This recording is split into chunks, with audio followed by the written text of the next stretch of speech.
Hi. How are you? You doing good? Well, I hope you are. It's just shortly after 7 p.m., which means that the Pot and Pan Brigade has performed its service of appreciating all the first responders out there in this damp, cool, brave world we're living in here. I hope you are sheltered well. I hope you have all the things you need. If you don't, I'll wait while you go get the things you need. Do you need a blanket? I will sit here quietly while you go get a blanket from your closet. I'm serious. Go get a blanket. Get a nice fuzzy blue blanket, or whatever color you prefer. Hopefully it's been washed in the past year or two. I don't know how long you're supposed to wash a blanket. I guess when it starts smelling is how you know a blanket is in need of a good scrub down. In my case, I have a dog, so stinks happen. Shit stinks sometimes. Sometimes it's just a dog that's had a day upon it. You know, it's this whole system of, how long do you go without washing a dog before that smelly dog gets on your blanket, and then how long do you go with that blanket before you need to wash that blanket? What they should make is a house washing machine. You know, they have a dishwasher, they have a laundry machine. They basically have all the things individually accounted for. They have all the living essentials in a separate capacity. But we could put it all in one big swoop and just have all the walls have like these spraying jets, and just, every night or so, whatever's energy efficient, spray it around. Spray it around until your floor is just a swimming pool, and then it drains at the bottom, and all of a sudden it's got all the filth and shit out of your livelihood.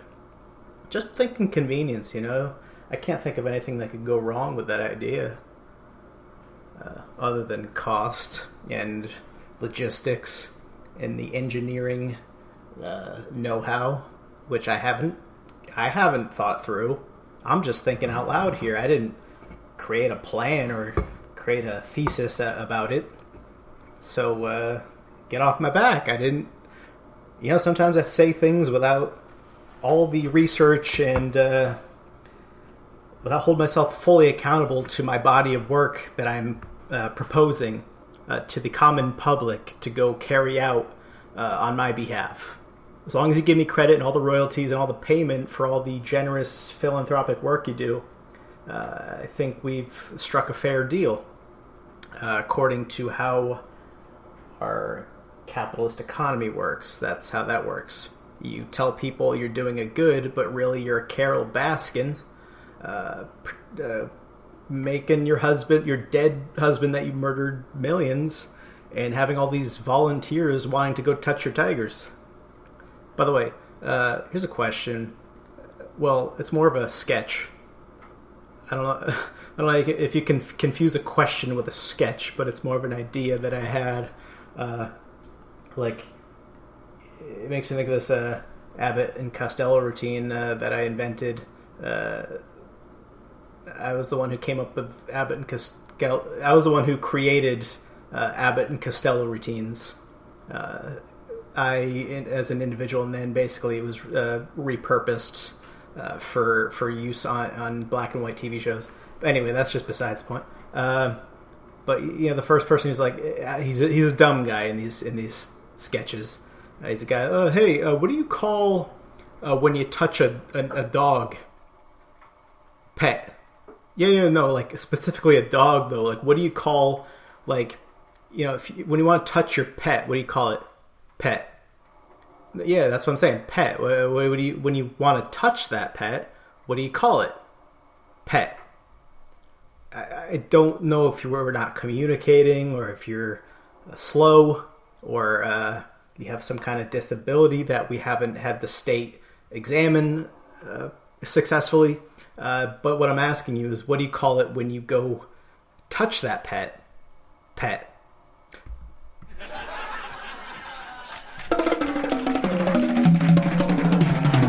Alright, that's as hacky as it gets, and that's when I invite you to be welcomed to the Human Variety Hour podcast.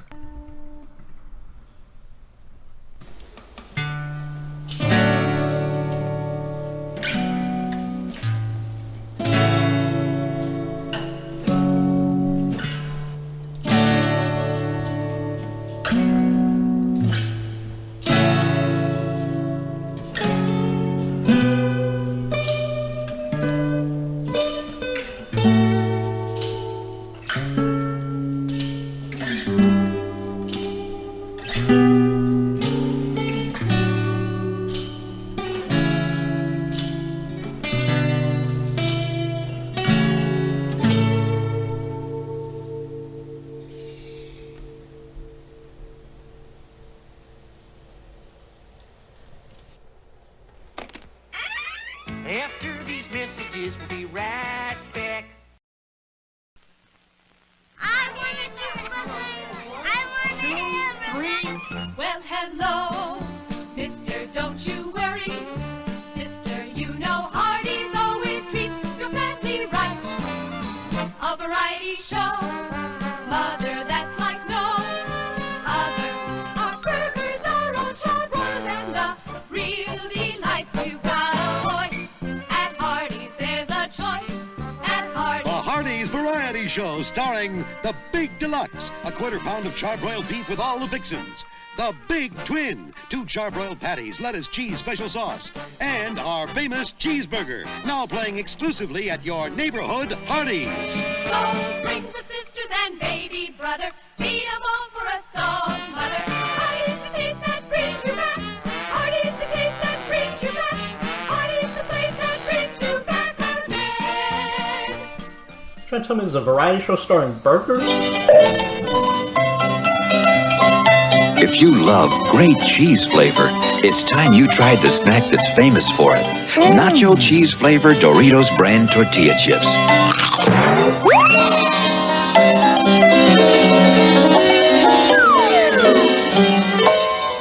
So for a snack with the great flavor of cheese, try nacho cheese Doritos. They taste as good as they crunch. Me, Joyce DeWitt, wear panty and pantyhose in one. Not who left their undie legs, the one with the stay put panty. Undie legs. For the gal who never stays put. They all get rid of ugly panty lines, but this one won't slip or slide around. Undie legs for the gal who never stays put. Undie legs, panty and pantyhose in one.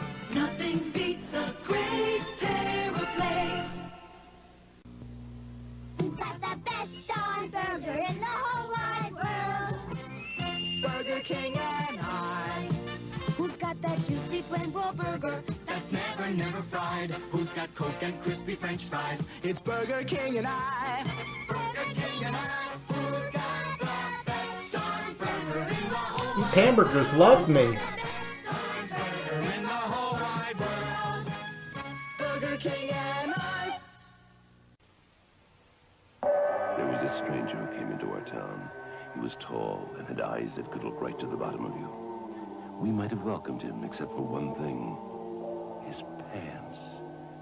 They weren't dull like ours, and this troubled us.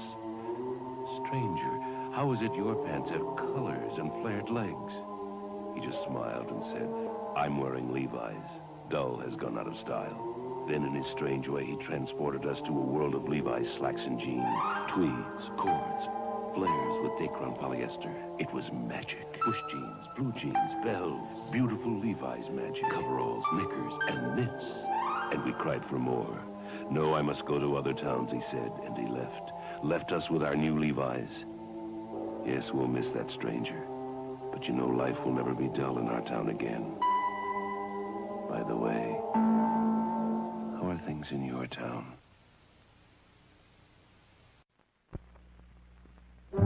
This is the rugged new G.I. Joe adventure team. At dawn, G.I. Joe heads out across the desert in search of a mysterious missing mummy. Suddenly, an earthquake. No time to lose. Joe must get the mummy out. Can G.I. Joe win his race against time? Find out in The Secret of the Mummy's Tomb, one of the exciting G.I. Joe adventure team sets. G.I. Joe, now with lifelike hair, from Hasbro.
Making sure everybody gets their vitamin C. That is the band Can with Vitamin C. Making sure everybody's staying healthy out there with some fat-ass grooves and some tight rhythm sections. It's not all hamburgers. Despite what Burger King told you in the 70s, hamburgers don't love you. They're not humans. They don't have capacity for emotion.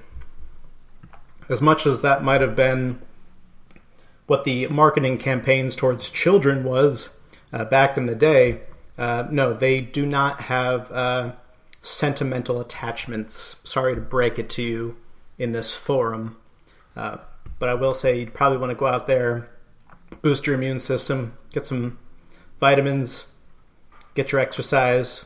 But if you are going to exercise, don't be huffing and breathing on me. Don't be running around sweating, not minding your 6-foot barrier. You ever been walking around any kind of downtown area and you have those urban joggers? And I get it, like they're scared and running as a coping mechanism. Some people have music, other people just jog day in and day out. They stay up late at night jogging. They wake up in a jog, a sweat of a jog type, and that is I get it. That's the kind of the idea. They think you can run from the virus by boosting it. There's some truth to maintaining your health and your immunity in this time and getting enough sleep, but also don't be huffing and panting and breathing in crowded urban areas where there's kind of slow-moving individuals, like, elderly people, and they're just walking around with their shorts and their sweat and their sweaty foreheads and their, there's not kind of a separation of body fluid happening. That's just the one thing there. But that's something you could probably do, exercise. I've been watching these workout videos, doing all sorts of thrusting and throbbing, really pumping a groove with these YouTube videos in my kitchen, getting all the sweat and keeping it to myself. How about that? Getting the sweat done, wiping it off, cooling it down, washing the rag, throwing it. Uh-oh. That was a sandwich. Unless there's a it's coming back. Just what everyone likes to hear. Mouth sounds on the microphone. Unless there's a sandwich-related virus that I don't know about, that is the affliction. But yeah, there's healthy things you can do. You can stay positive. You can boost your immune system. Stay away from any recommendations that the president has to offer, which includes opening the economy early, which includes not wearing a mask when 2 people have entered the White House who were diagnosed with coronavirus, and still Trump's like, not going to wear a mask. Masks are for dopes. This is a true thing. He, even though he had people come into his building with coronavirus, he's still out there not wearing a mask, and he thinks it makes you look weak. Makes you look weak wearing a mask. People in Desert Storm wear masks, just to block the sand. So if there's a plague happening, throw on a mask, you tough guy. That's what I got to say about that. Jim Carrey wore a mask. You don't see him belly aching about it. Yeah. And to a lesser extent, Jamie Kennedy, which is a reference to Son of Mask, which you would know about if you still buy DVDs at the gas station. Hey, can I buy 1 pack of cigarettes and... can I buy 1 pack of cigarettes and the Son of Mask? Smoking! Smoking! Yeah, let's hear it a second time. Just want to make sure you got it. That I had a sound effect ready. Well, we have some guests on the program. It's not just me yapping and belly aching about what this country is or is not, but mostly is not. We have a comedian coming up named Tooky Kavanaghn, a former comic in residence at the Comedy Studio. She was booked to perform at Boston Calling, which is like the coolest type of venue you could do comedy at, in Boston anyway. I was at the first couple of Boston Callings when it was like tiptoeing around like a true hippie kind of festival vibe. Some grass in your toes, some weed behind the bleachers, some sunlight on your back. I saw Edward Sharpe there, and if you haven't seen Edward Sharpe at a music festival, then you haven't been high before. That's That's one statement to make about it. But there were some years where I'm like, oh, I'm going to catch up on all the rock bands I didn't see back when I was a dork. And I didn't catch them in concert. And then all of a sudden they show up in Boston. And you're like, cool. The dude from The National curated a pretty awesome lineup. And cut to a couple of years later where it's a booming, happening situation. And then the pandemic happens. And then art is banned from the city. We are living in a footloose economy. So that is what's happening. The Great Scott venue shut down because they couldn't pay their rent. Because they aren't, selling tickets. It's a physical venue. Physical venues are going to go out of business. And shitty as that is, I think, there's something to be said about there are venues that are still in existence, but they're like, doing some digital. They're shifting. You have to shift. I see One Somerville, they're doing streaming concerts. All these other guys, they're doing kind of virtual reality kind of concerts. Basically, you suit up like Tron and you get on a motorbike and you drive the color blue straight for 40 pixels and then you get to the show. That is how a lot of these concerts are happening now. But there is still fundraising and there's still energy to be had there. But some of these venues are just like, don't know what to do outside of a ticket for the last 20 years. Guess we're done. And that's what happened. That's the story of Boston punk music. But that being said, it's a real bummer because a lot of these art things just, they can't navigate the sudden need to shift digital because everybody's online, everyone's staring at a screen, so you got to figure out the space there. That's kind of people got to do is go in there and really go in there and say, I'm going to make this my space. I'm going to create some kind of place. I'm going to call it a space of my own. And if there's a name for something like that, it would be 2000.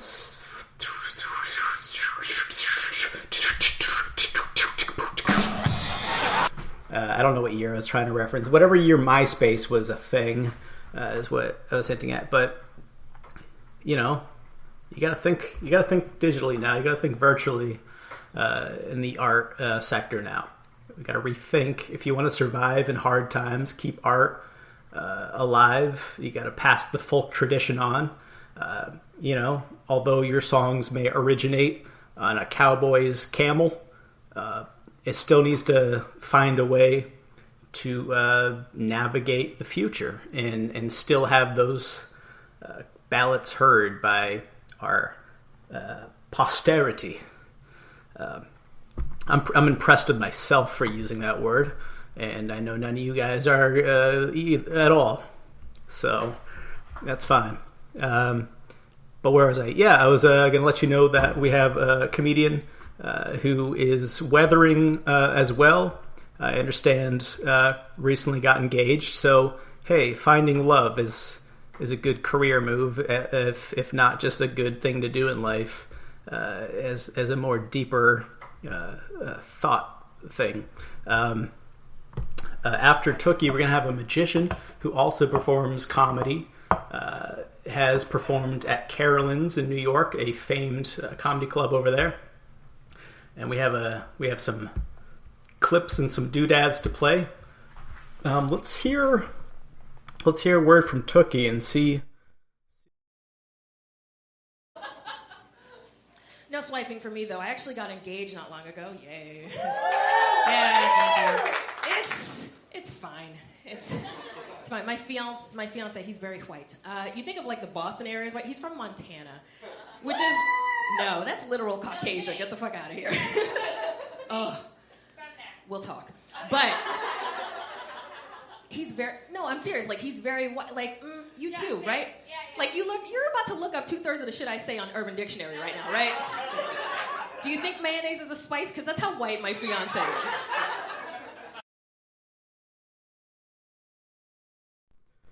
We're phoning in now.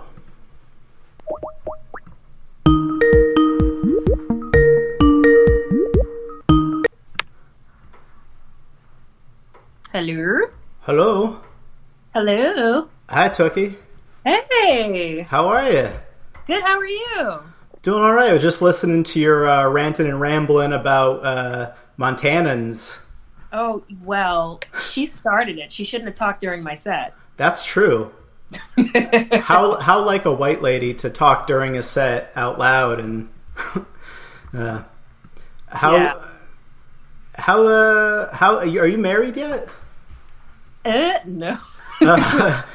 We're once everything reopens, then yeah, because we don't even have a registry or anything.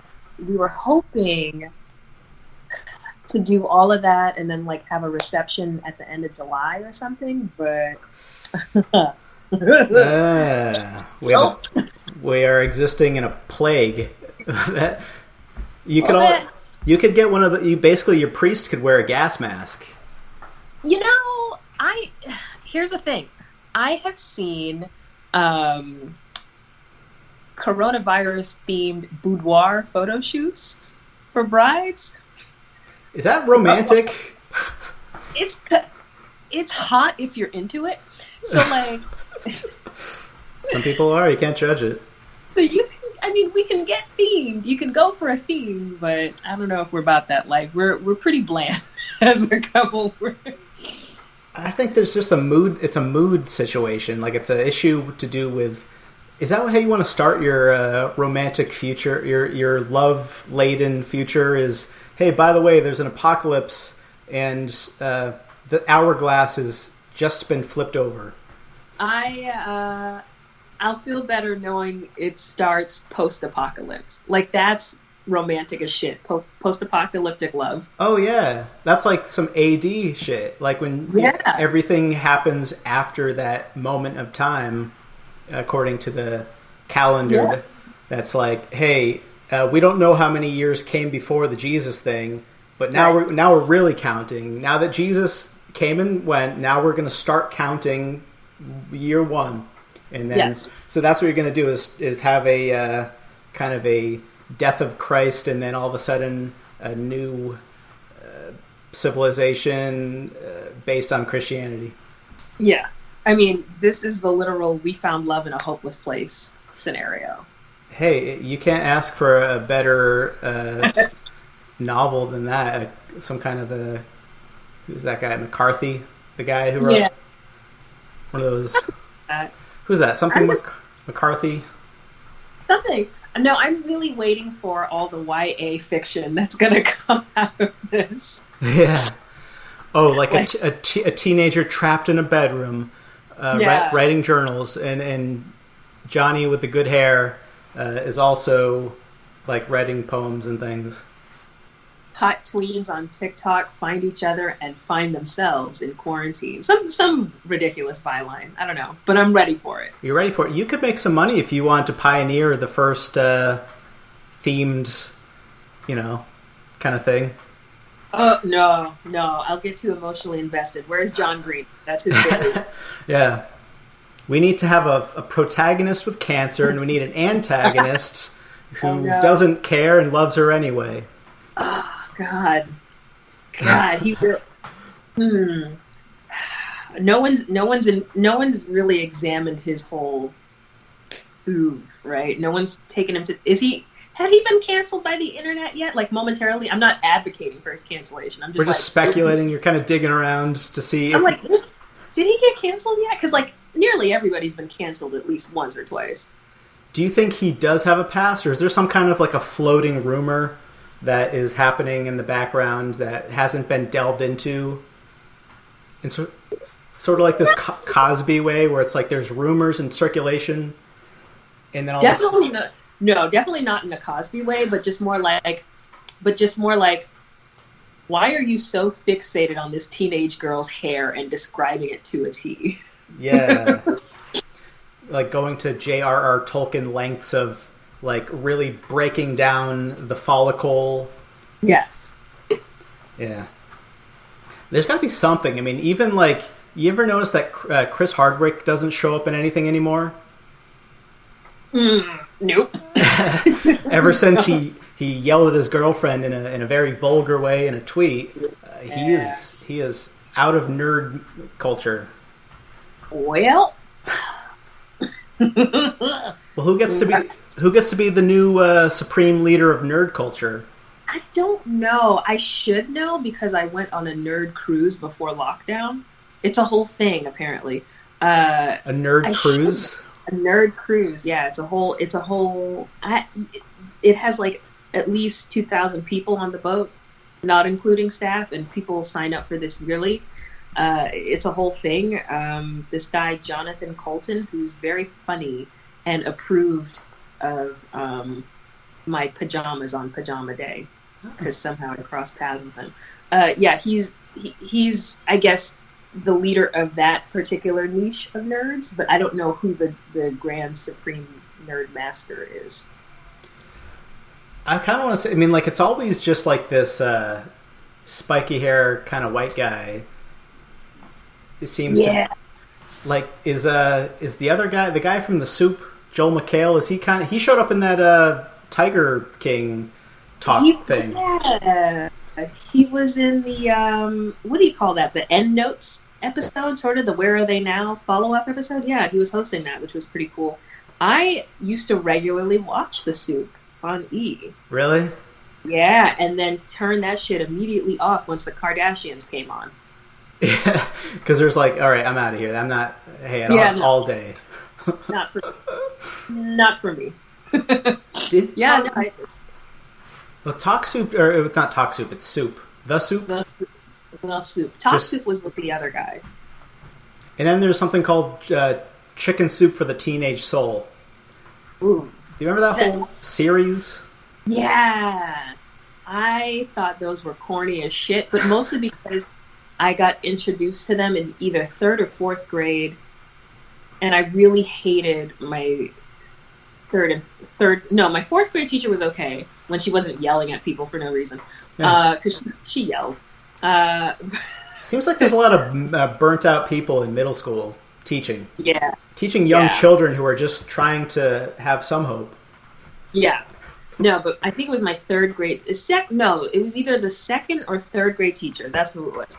Who introduced us to the introductory versions of the Chicken Soup for the Soul series. And I hated both their asses, so I immediately wrote that off as corny. And some of it was really just dreck. It was like bad live journal entries that got published. It was almost like it's like inspirational porn.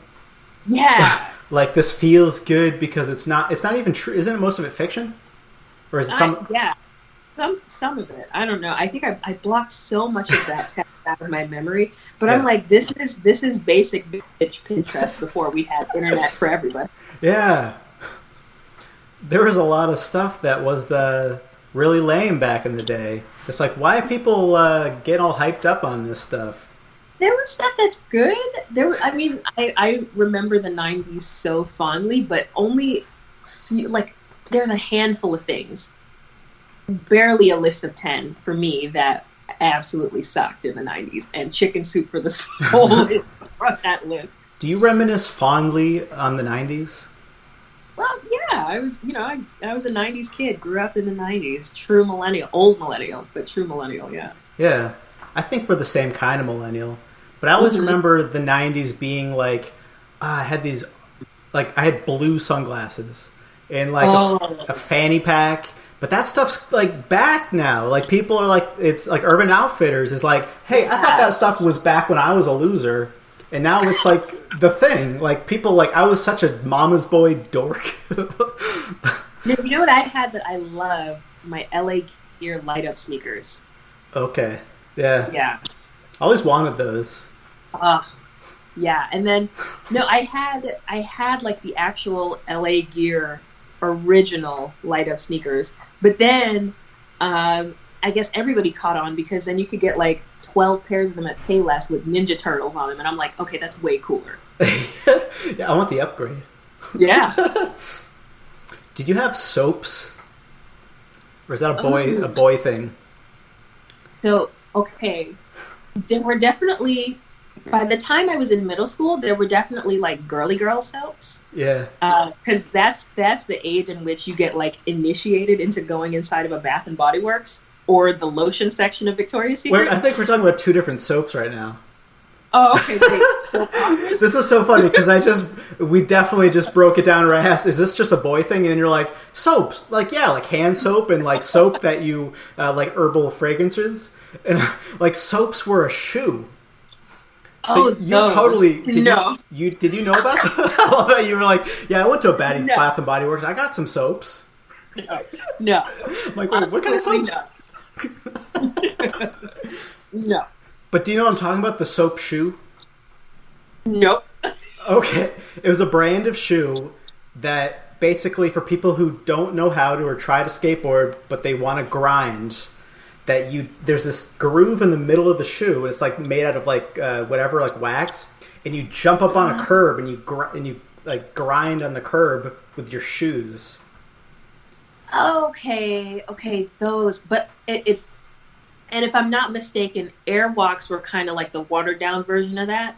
Something like that. But these were like there's like the whole skater culture, but like people actually rode skateboards.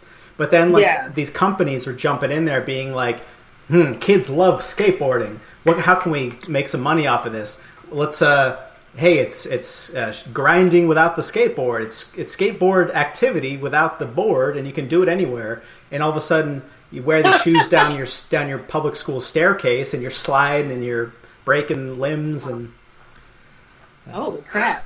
No, they were dangerous. I feel like I do know what you're talking about, but I can't. I'm usually able to picture something in my brain head. Yeah. But I feel like I definitely know what you're talking about. If I hadn't seen, like, I'd probably seen an ad, a print ad. Remember those? Yeah. In like a YM magazine or something. Yeah.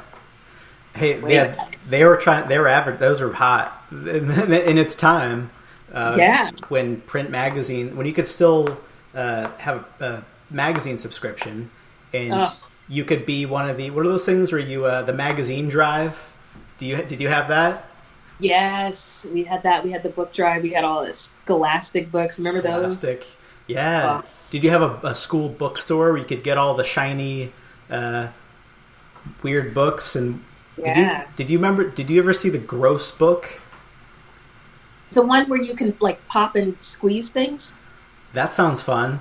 But this was a book that was like, it was basically like just like kids love gross stuff. So like this whole book is like just vivid drawings of like germs and like boogers.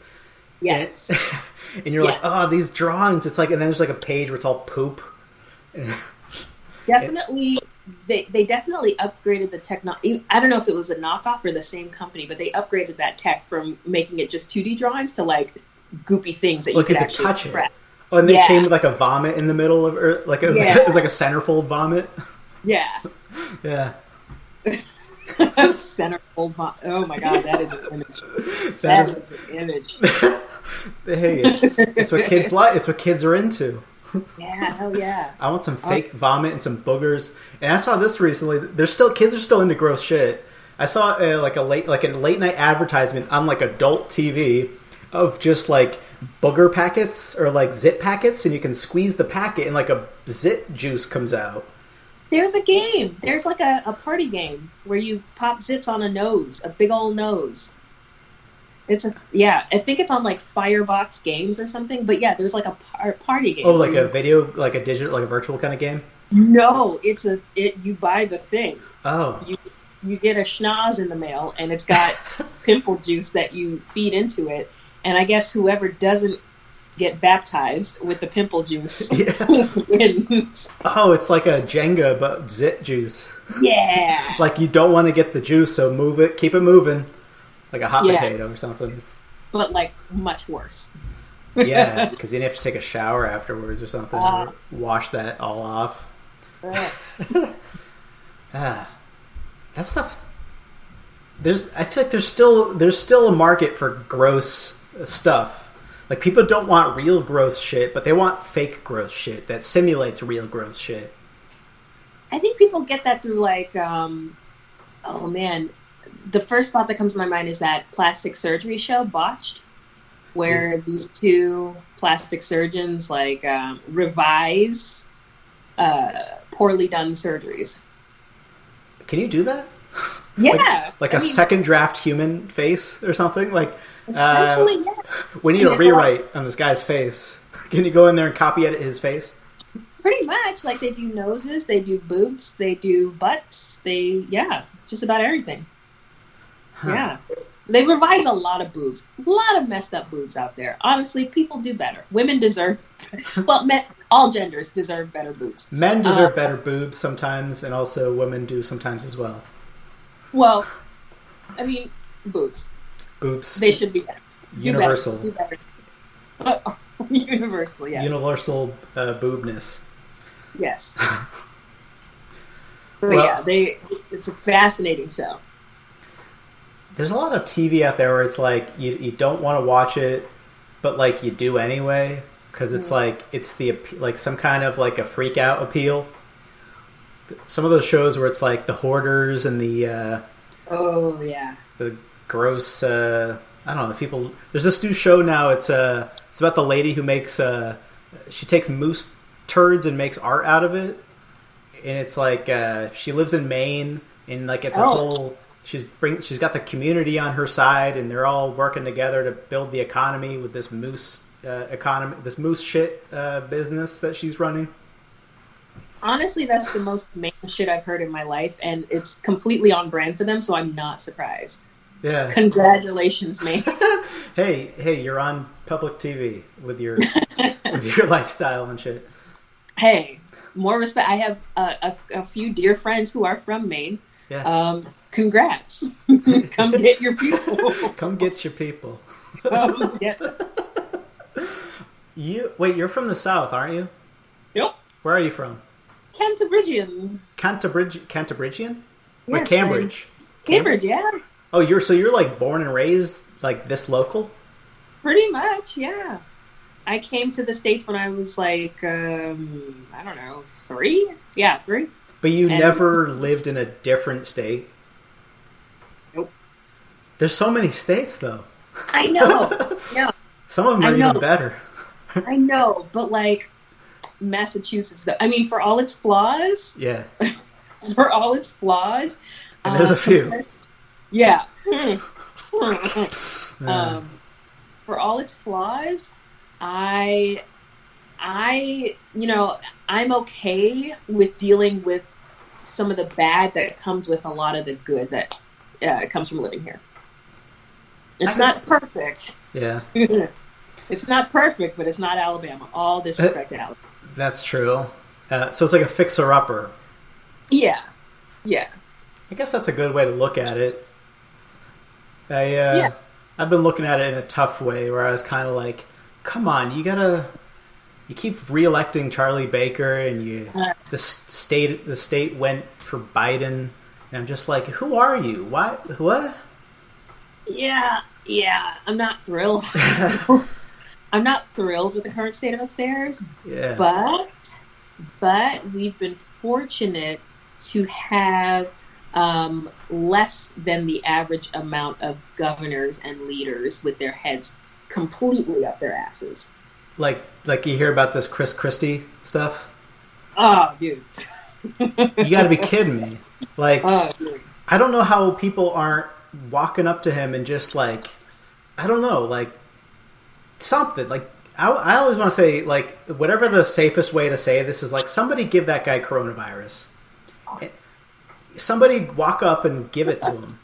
And it's like, oh, you're gonna make statements like, people are gonna die, even though he's living in a mansion. He closes a beach and his family hangs out on the beach by themselves. Like, so much just overt corruption and people dying under his watch. We should just be able to walk up to a politician and lick him. Yeah, right in the face. Just is that violent? That's like an act of violence. But what's the legalest thing you can do to a president? Like, well, you can put him in a concentration camp. That's fully legal in this country. I won't say much more. I just know that my FBI agent thinks I'm adorable. Oh, yeah. Yeah, that's one of those things where, like, there's things you can say off the record in public, but there's things you shouldn't tweet out. Or there's things you shouldn't put on Facebook even if you set it to private, because data will walk up on you. And is it ever truly private? There's no privacy. No. God, no. But yeah, there are things you can legally do to an elected official, possibly a president, from a distance that is life ruining. And TikTok, people. Yeah. I mean, people have been within at least throwing distance of even these journalists, like, pretend you're a journalist, get all the microphones and the cameras and say, all right, pull out the eggs, whoosh. And it's like, this whole camera was actually a crate of eggs. I opened it up and it's really just an egg carrying device or a water balloon with pee holding. That man. I didn't say bless that man because someone threw a whole shoe at George Bush. Bless that man. I want to know that man's name. Why don't we know that person's name? Why isn't there a statue? Why don't we know his name? Why isn't there a library named after him? What is his name? What is his Venmo? Bless that man. There should be fundraisers. There should be COVID relief programs for him. Buy him all the shoes. Give him all the shoes he needs. Give him all the soaps he needs. Yes. Even give him all those and all the expensive Jordans that are worth thousands of dollars. Give him steel-toed boots. Bless him. Give him the highest end shoe. Give him a boot that is actually a boat. Yes. A boot boat. And it's actually... You know what I will say? You know who my favorite, but like, I knew he wasn't good at the job, but still he's my favorite elected official? Who's that? Deval Patrick. What did he do? What's his thing? Because he was the first ever black governor of Massachusetts. And he did some iconic shit. First day in office, he put 20-inch rims on the gubernatorial Cadillac. I said, that is a leader. Yeah. He is the man for that. And then he redid his office for like hundreds of thousands of dollars in taxpayer money. And that's when I was like, yeah, no. But yeah, you went too far. Yeah. But the governor of Massachusetts gets to ride around in an Escalade and he put some D's on that bitch. Like, thank you, Deval. Thank you for the culture. Thanks for spreading the positivity out there with your things. So yeah, by far my favorite. He didn't do shit, but by far my favorite politician. There's been some. Has there ever been? So there's been some weird guys that like ran for office at some point. Wait, I was gonna say this. Did you ever see that video of the guy who just straight up drop kicked Arnold Schwarzenegger in the back of the head? What was that real? Or yeah, he was at like some public thing. I don't even think he was in office anymore. But someone just ran up and just jumped and kicked him, and then people just took him down. They beat him up after he did that. Yeah. But he didn't. You know, he's Arnold Schwarzenegger. He didn't feel a thing. He's just like, did a bumblebee graze upon me, or like a butterfly? Arnold Schwarzenegger would flick a murder hornet off his arm. Like he's that tough. I didn't think that was a real clip because it just seemed so bizarre. It seemed so like out of place and random, and I was like, why would you try him in the middle of a Kroger? Like, what's wrong? What's wrong with you? Who's spending their whole life watching Terminator 1 through 4 and saying, I could take that guy? Watching Last Action Hero, and they're like, I could do better than that. And I'm like, Arnold and his secret son have definitely been out of office for at least like his housekeeper son. Yes. He's basically like that thing. There's like that plot line in Meet the Fockers where like you know that Ben Stiller movie Meet the Fockers where like there's this whole side tangent where like, you know, Ben Stiller was like sleeping with the nanny, and then all of a sudden you see little Ben Stiller, but he's like a Latin American with eyebrows, kind of Ben, little child, like teenage version of Ben Stiller. That's literally Arnold's secret son. They have the same jawline and it's freaky. It's freaky. Is he as jacked? Or is... No, but he's spicier, because the housekeeper was Latina. So he's a spicy Arnold. It's weird. It's really weird to look at. Spicy Arnold. Just a little, just a little bit of, little paprika, habanero on sauerkraut. Yeah, I think that would be a better version of Arnold. That would be a more cultured version. More, I don't know. I feel like he could dance better, probably. Oh, probably.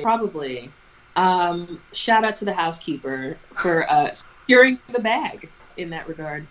That seems to be a common trope with like rich celebrities with like supermodel wives or whatever. It's like, remember when didn't Jude Law or who's the other guy? The British. He's always in those rom-coms. Hugh Grant. Didn't he have Grant. He was with a prostitute, right? Yeah, Hugh Grant. We learned the raunchy way that Hugh Grant likes to get his swirl on. As the product of a swirl couple, I'm not mad, but at the same time, did he tip her well? Yeah. Huh. Yeah. But also, did he insist on charming her? Like, did he, like, when he was... Did he fool her? Yeah, when he was soliciting her services, was he like... pardon me, madam, you dropped your glove. Right. And then they had a whole moment, and then it was a meet cute, and then he went to some dirty motel. And I know, right? Did they touch hands at a vending machine? Like, I don't know how. Reach in for the same latte, and then say, how circumstance this is. I want to know if Hugh Grant hit her with the to me you are perfect, you had me at hello. Like, I need to know that he gave her that same energy, that same treatment. Yeah. And I don't know how Hugh Grant hits on women. It's probably like, hello, governor, you looking right in your underpants. So I don't know how Hugh Grant seduces women. But he's probably got all these.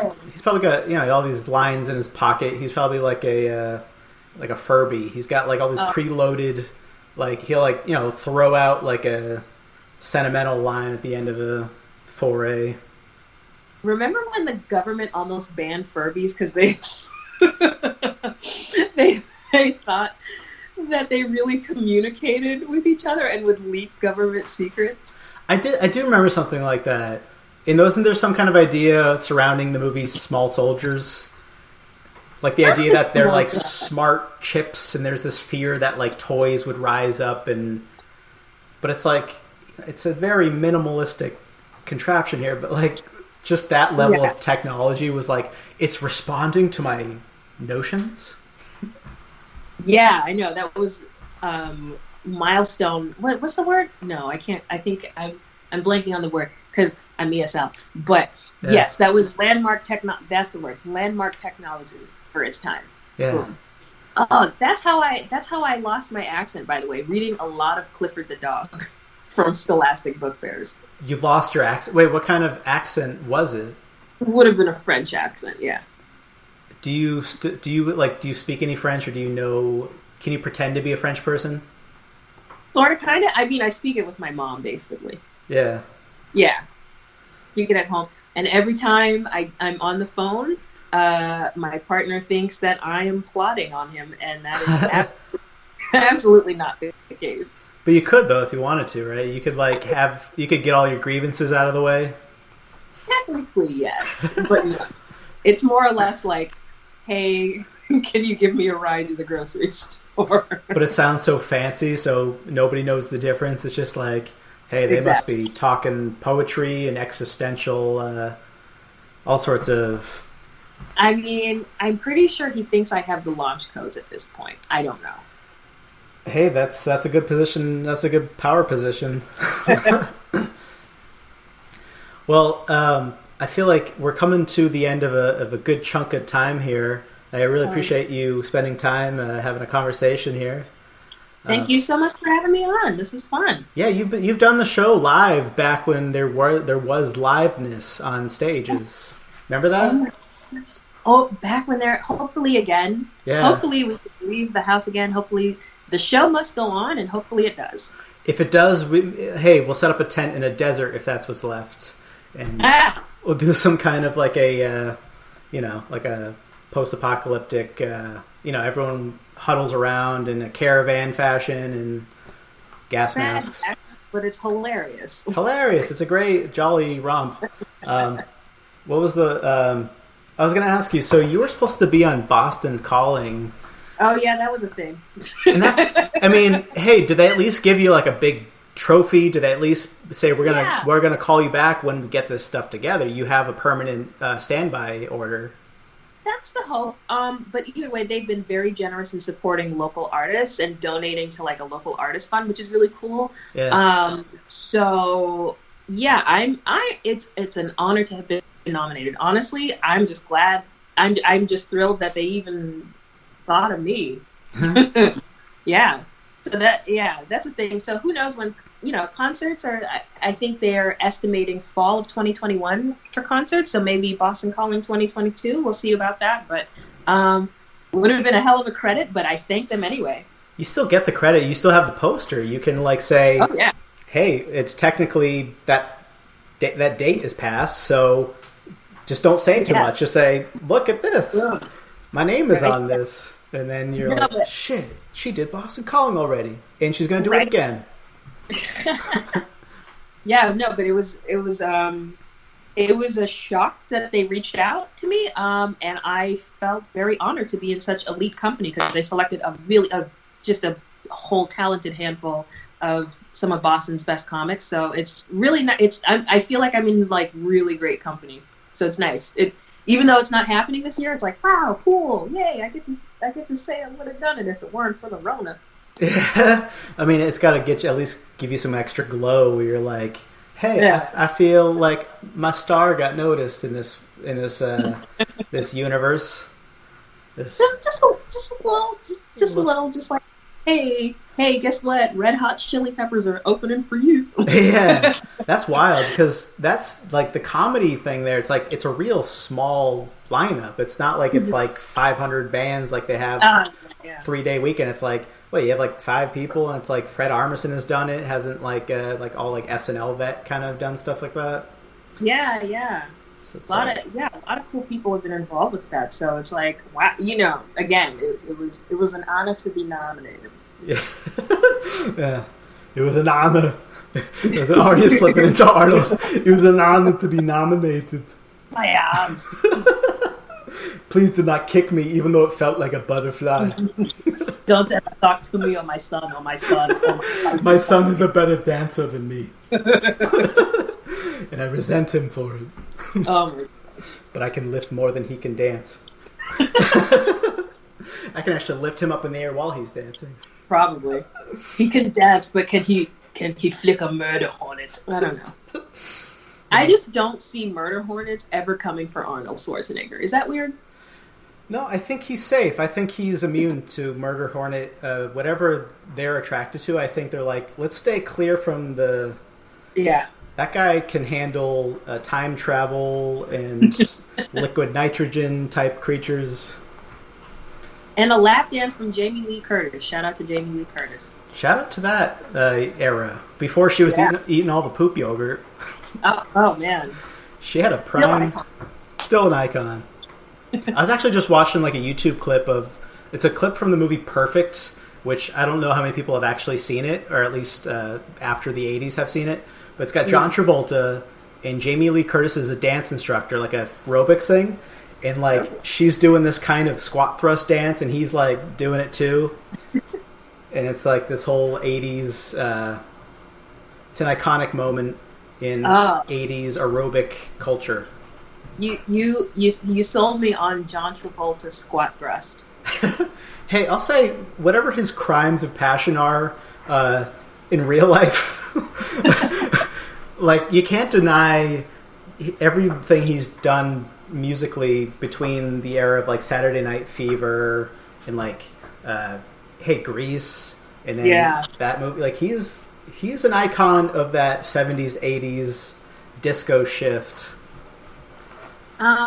Grease will always freak me out now that I'm an adult. Yeah. Because I can't believe we were convinced that those grown people were teenagers. There's a lot of that going on. They're like, hey, this 40-year-old with who smokes is a 16-year-old, and believe it. Yeah. The things we believed as children, hilarious. It's wild.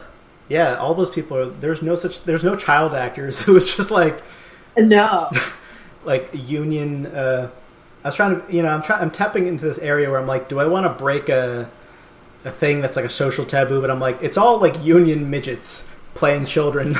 But like, I'm just saying, like, what if there's small people listening to the show because there's people that exist in Boston and anywhere, yes. And it's like, I don't know. I've never like interacted with somebody who is a small person, but you never. Yeah.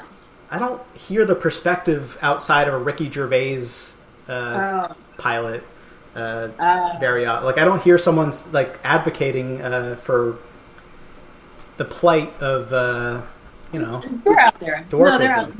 My across the street neighbor is a little person at my parents' house. She is mean. She's mean as hell. But I never judged her for her stature or anything. She just sucks. It's a bad attitude issue. Bad attitude. Yeah. But no. They're like I think that there's more visibility now for little people, which is great, and they're not being relegated to like these screwed up roles in shows where we're like, the fact that they're a little person is the joke. Like I'm glad to see them represented as human beings. Yeah. In media. Oh, there was such a novelty era, like in the 70s and the 80s. All these, where just like you throw someone in there and you're like adding to the color of the whatever you're trying to do. It's just it was weird and gross, and I'm so glad that there's stuff from them that has aged poorly in this regard, and like we're better as people for it. Yeah, like some things you watch and you're like, this isn't even entertainment. Like this isn't even a TV show anymore. This is just like a weird, like put it in the history vault, put it in the Museum of Terror, like next to all the Holocaust, like all the next to all the Nazi propaganda stuff. Like in its time, a film like Blazing Saddles made perfect sense. Yeah. But if you don't have the context for it, if you're watching it in 2020, you're like, Jesus Christ, what is wrong with these people? But have you ever seen Caddyshack recently? Not recently, no. There's a lot of racism, by the way. Doesn't surprise me. It's about a country club. Yeah. Well, I don't need to say much more than that, but it doesn't try to hide any secrets about the 1% wealth class that's been always the case. Is the gopher an allegory for the proletariat? The proletariat? Oh, like they're trying to catch the gopher, and he's always getting into my pleasure zone, getting into my relaxation, rich people vibe.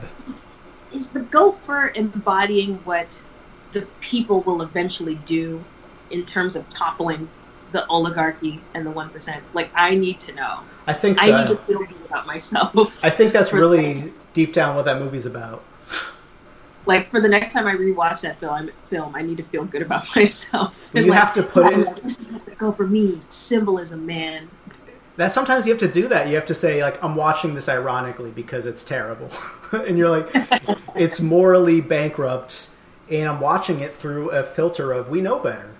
Or or this is more meaningful than it isn't.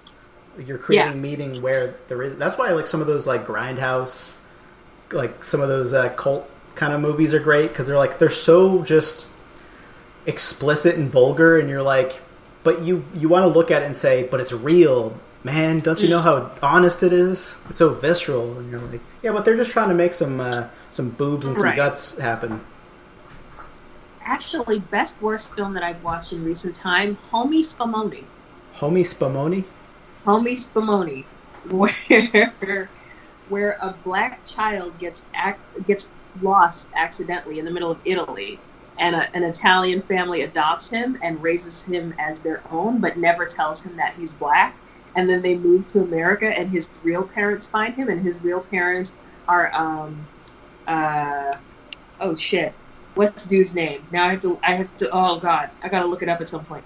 I'm blanking on his name, but his face is right there. Face Man. No, Mooney. Paul Mooney. Paul Mooney and Whoopi Goldberg are his parents. Really? And it's Donald Faison from Turk from Scrubs and dude from Clueless. Yeah. I'll have to give that a look. Yeah, and Joey Fatone is his very Italian BFF in the film. Oh, so this isn't... I was thinking this is like some blast from the past kind of movie. This is like a recent, like, what, like 2000, early 2000s or something? Early 2000s. And it has... the straight-to-DVD energy just leaks out of this. Yeah. That's great energy right there. Yeah, so does not hold up, but when you think about the humor at the time, it was very of its time. It's very much in the vein of like Eurotrip was humor for that time. Yeah. I love some campy stuff. Mm-hmm. Like something that's so dated and poorly written, you're like, I'm loving the shit out of this. Like, don't they get how bad the movie is that they're setting forth to make? Some campy films do hold up, but like for all the wrong reasons. Yeah. Like I remember, I don't know how or why I came to this decision, but I had food poisoning a few years ago and ended up, I was on my couch laid out. It was awful. I think this was like 2014, and I ended up watching Pink Flamingos while having food poisoning, which was a choice. I didn't puke the whole time. Did not barf once. But I got the film. I got it. That was a Jonathan Winters Jonathan Winters? Waters. Yeah. That's like one of those campy like drag queen movies. Yeah. Okay. It is the grossest, filthiest thing you'll ever see in your life, but that's the point. I keep praising the movie Monster Squad. It's got to be one of my favorite 80s movies just by sheer of its timeness. Where it's like, it's got child protagonists, they're hanging out in a tree fort, they have a dog butt companion, and then they go, like all of a sudden all these monsters from Hollywood come back, and Frankenstein's like a buddy. It's like, it's such a, like, there's these moments, these precious moments that are so sincere, but then there's these really crazy moments like Dracula's a pedophile and he's like craving this young girl. And he like picks her up and he's like, give me the amulet, you bitch. It's like, that's a child you're talking to. At least, even if you're Dracula and you're of the 1800s, you know not to talk to a child like that, even if you do want to drink her blood. Well, like low-key but high-key, Dracula always grooms his victims. So I hate to say this, but I see it. Yeah. See it. I think deep down, vampires are an allegory for pedophilia. That's a theory I have. Ooh. Now, who is he? Because we know Frankenstein's monster is Mary Shelley, and there's all sorts of messaging with that now. Bram Stoker? Is that the guy? Bram Stoker. Bram Stoker? Bram Stoker. He's a New York Jew. he's got a deli, and he writes vampire fiction on the side. It's a rack. Right, Bram Stoker. Bram Stoker. From the Stoker... the Stoker kid down the street. Yeah. I don't know if I can't talk like this. Like, if I was a Jewish person with a podcast, this would be in a compartment I could go into, but also I'm appropriating a culture that I do not possess. I can joke about it. I'm half. It's fine. Are you? Yeah. My dad is Sephardi Jewish from Portugal. It's a whole thing. I wish I could find some Jewish ancestry in me so I could just be part of it. Like, I just seems like there's a lot of cool music and culture. I didn't get bat mitzvah. Yeah, I didn't get bat mitzvah. It's such a. I missed out on so much because my mom's side of the family is like super duper Catholic. Yeah. So my mom, and I'm an only child. So my mom was like, "No, I'm dunking this baby in holy water." Like, I got baptized right away. Like dunked in holy water. Yes. So I missed out on that all that. So the Christian took like you could have gone. There's a fork in the road. You could have gone Judaism. Or you could have gone Christian. You went boring rituals the rest of my life, as opposed to like we smoke weed with our grandparents and listen to like folk music and have Al Sherman records and stuff. I mean, you know, good old Catholicism. No, but that's the way it, and especially because like it per tradition, if your mom is not Jewish, then you're not considered Jewish. So, I mean, but I. That's a clause. It's like it's a thing, but I've been told I should go on birthright so many times, and I'm like, nah. It's full of too many horny teeth. Oh. Is that what happens? They go to Israel and they're away from their parents, and they're like, go start a family. I'm good. I'm so terrified of. Like I have friends who have had very wonderful experiences, but I've also heard stories, and I'm like, I don't know if I'm like really grateful that I'm past the age of going to birthright at this point. Yeah. But yeah, it's a whole thing. Like if only your father's Jewish, then you're not considered Jewish. But I mean, some people are very lax about it. But either way, like I'm cool with that side of the family, and I have. Oh my gosh, I'm gonna be that person right now. I have so many. My friends are Jewish. I have so many Jewish friends that it always, it's not something that I necessarily lacked growing up. But my mom's side of the family is very deeply Catholic. And that's an oppressive type of. They had a whole empire based on it to abolish and destroy and colonialize every country they could reach their hands on. I mean, hey, have some rosary beads and smallpox, you savages. Yes. That's the Catholic MO from centuries past. No disrespect to current Catholics. I know you're not on that shit. Yeah. Hey, if you didn't do it, then you're not guilty of it. Right. I guess. Right. I guess. You just subscribe to it. And look the other way when someone gets sent off to a different church. The new Pope's on Twitter now. Catholicism's cool again. It's fine. It's fine, guys. The Pope's kind of cool, but he also has the Pope has risked being canceled a few times. Like he's got some cool views on social equality, like social equity, like economic equality, but he's also got some shady views about transgender rights. Didn't he say something, or did he rescind that a little bit? Oh man, I don't know. I haven't checked. But I mean, I'm like, I fucks with a lax Pope. I do. I like it. Yeah. I mean, because like honestly, let people live their lives. Yeah. Who the hell? I don't give a shit about somebody's gender identity or who they go to bed with. As long as they're a good human, doesn't matter to me. I respect your pronouns and respect who you are on the inside. That's a good way to be. That's a very papal kind of way to be. Very, very good way to be just a human being. Yeah. That's all we can do at this point, That's all you should be. Is just, hey, get what you need. If you have extra, give it, but don't try to take it from other people. That's right. Seems to be a sinister way to go about living this life. Yeah, can we just agree to all not suck? Just don't suck. Yeah. People don't suck. Just don't be a piece of shit. Just don't be so shitty. Don't be a shitty shit. Yes. Don't be like something from the Gross book. Oh, don't be the vomit centerfold of the Gross book. Oh God, I'm gonna have that image in my mind again. I'm still thinking. I'm like, maybe I want to go back and find a copy of that because, like, I have such nostalgic feelings for that. It is probably online somewhere, or like somebody's Etsy shop makes those. Oh, like redistributes it, or like brought the printing press, like bought the printing press and then bought it back into production. Bought the goop printing press, the whatever the fake bark is. Yeah. Oh, yes. We need to look it up on Etsy at this point. Yeah. That should be on all of our wish lists. If we get a government bailout or some kind of stimulus check, that should be the first thing everybody puts their money towards. $1,200 towards that book. Find us that book. It's got to be worth $1,200. Yes. At this point, by the way, inflation and how things accumulate interest and all that stuff.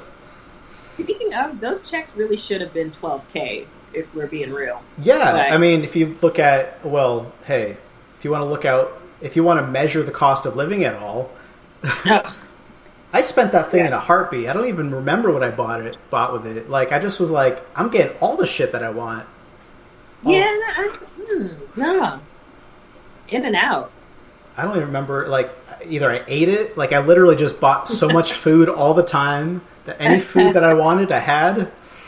Or I, like, I got some new shoes. Shit. Well, like, just some jogging shoes. I had the same shoes for, like, years, and they had holes in them, and they're stinky, and, like, I was overdue for I'll go a long time without replacing shoes, to the point where it's like, all right, now you just look like you're disenfranchised. And I'm like, I don't know, like, hey, it gets the job done, I'll take it to the gym, and they just don't look great. But and I got some new flip-flops that I... that was my big. I got I got a lot of incense. Okay. I've been getting real into incense. Has really been doing it for me lately. Holistic spending. I like that. I do. Yeah, I do. No, I mean, you got to treat yourself. That's allegedly free money from the government. Fuck it. Go hard. Hey, I'm also looking at it this way. They took money from me. The IRS took tax money they're supposed to give me. So it's like, you didn't give me extra. You gave me less than what you should have gave me, as far as I'm concerned. Bastards. How many times they've garnished my tax money from, like, student loan debt, or just they found some detail from 2 years ago when I worked retail, and, like, they're like, yeah, you didn't file a thing, so you owe us whatever. And it's like, come on, man, you're taking money from the poor. That's literally the definition of yes. Oh, so gross. Well, to whoever's listening to this before November of 2020, money's cool. Take the money, but don't forget to vote his ass out.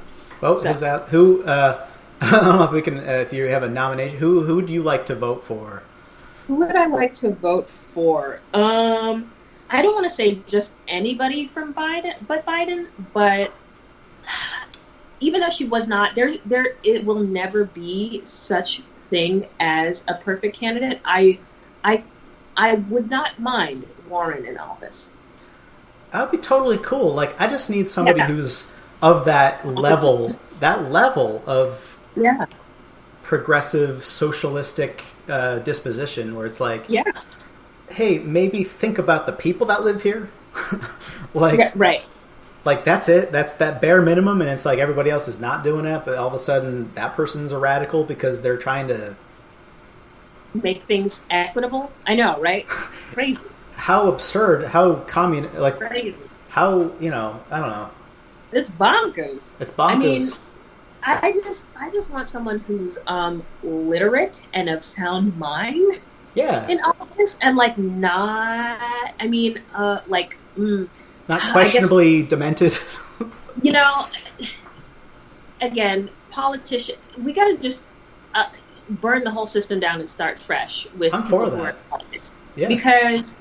Because I at this point am settling for corrupt adjacent. Because like we can never get someone who's not corrupt on some levels if they're a certain level of politician, if they reach a certain height. Yeah. Like I hate that that's what comes with the territory. So if we can just burn it all down and have people come in, start fresh, and not be that way to ascend politically, that'd be great. But I'm okay for right now, considering what we just went through for the past 4 years, to deal with corrupt adjacent, as long as they aren't like super evil, as long as they're not like chaotic evil. Yeah. And are literate and don't have early onset Alzheimer's. And are not pandemic deniers.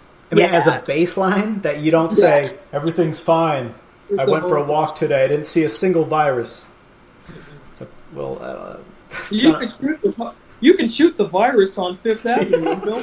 I mean, like, come the fuck. He had 2 people in the White House with coronavirus recently. I saw. And he's still not going to wear a mask because it doesn't look cool. Because how I look, how cool I look. I don't want to take that away.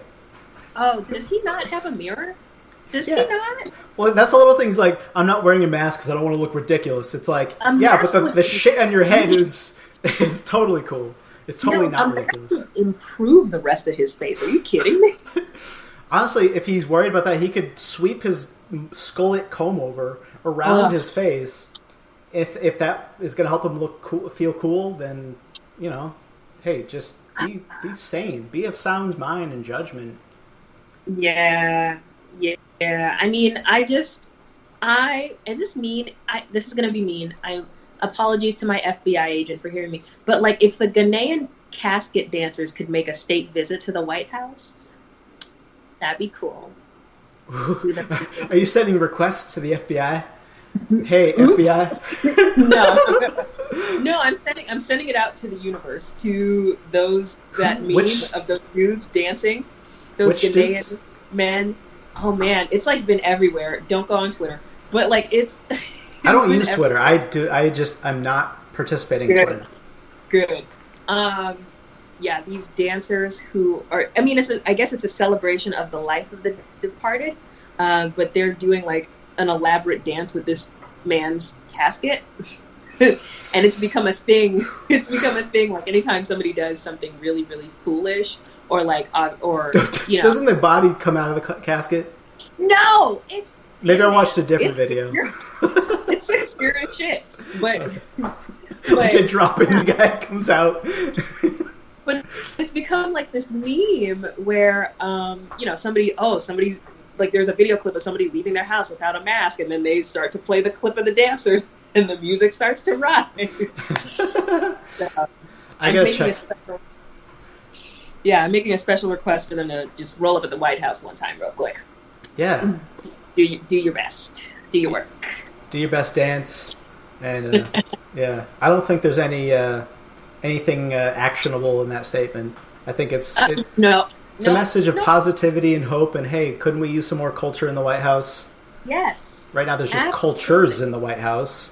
But also Trump and Pence, all of a sudden they're taking tests daily for coronavirus, whereas none of us has taken a test. Where the hell did he get daily? Is he? Daily? Wait a minute. Is Trump even putting the swab in the right hole? First of all. Oh yeah, he's just using like a Q-tip and like putting it in like a. Or he's got one of those test tubes that has like the sugar, the candy liquid in it, and that's his. He thinks that's a science test kit. A pixie stick. Like a pixie stick. Oh my God. He's like, this is science, right?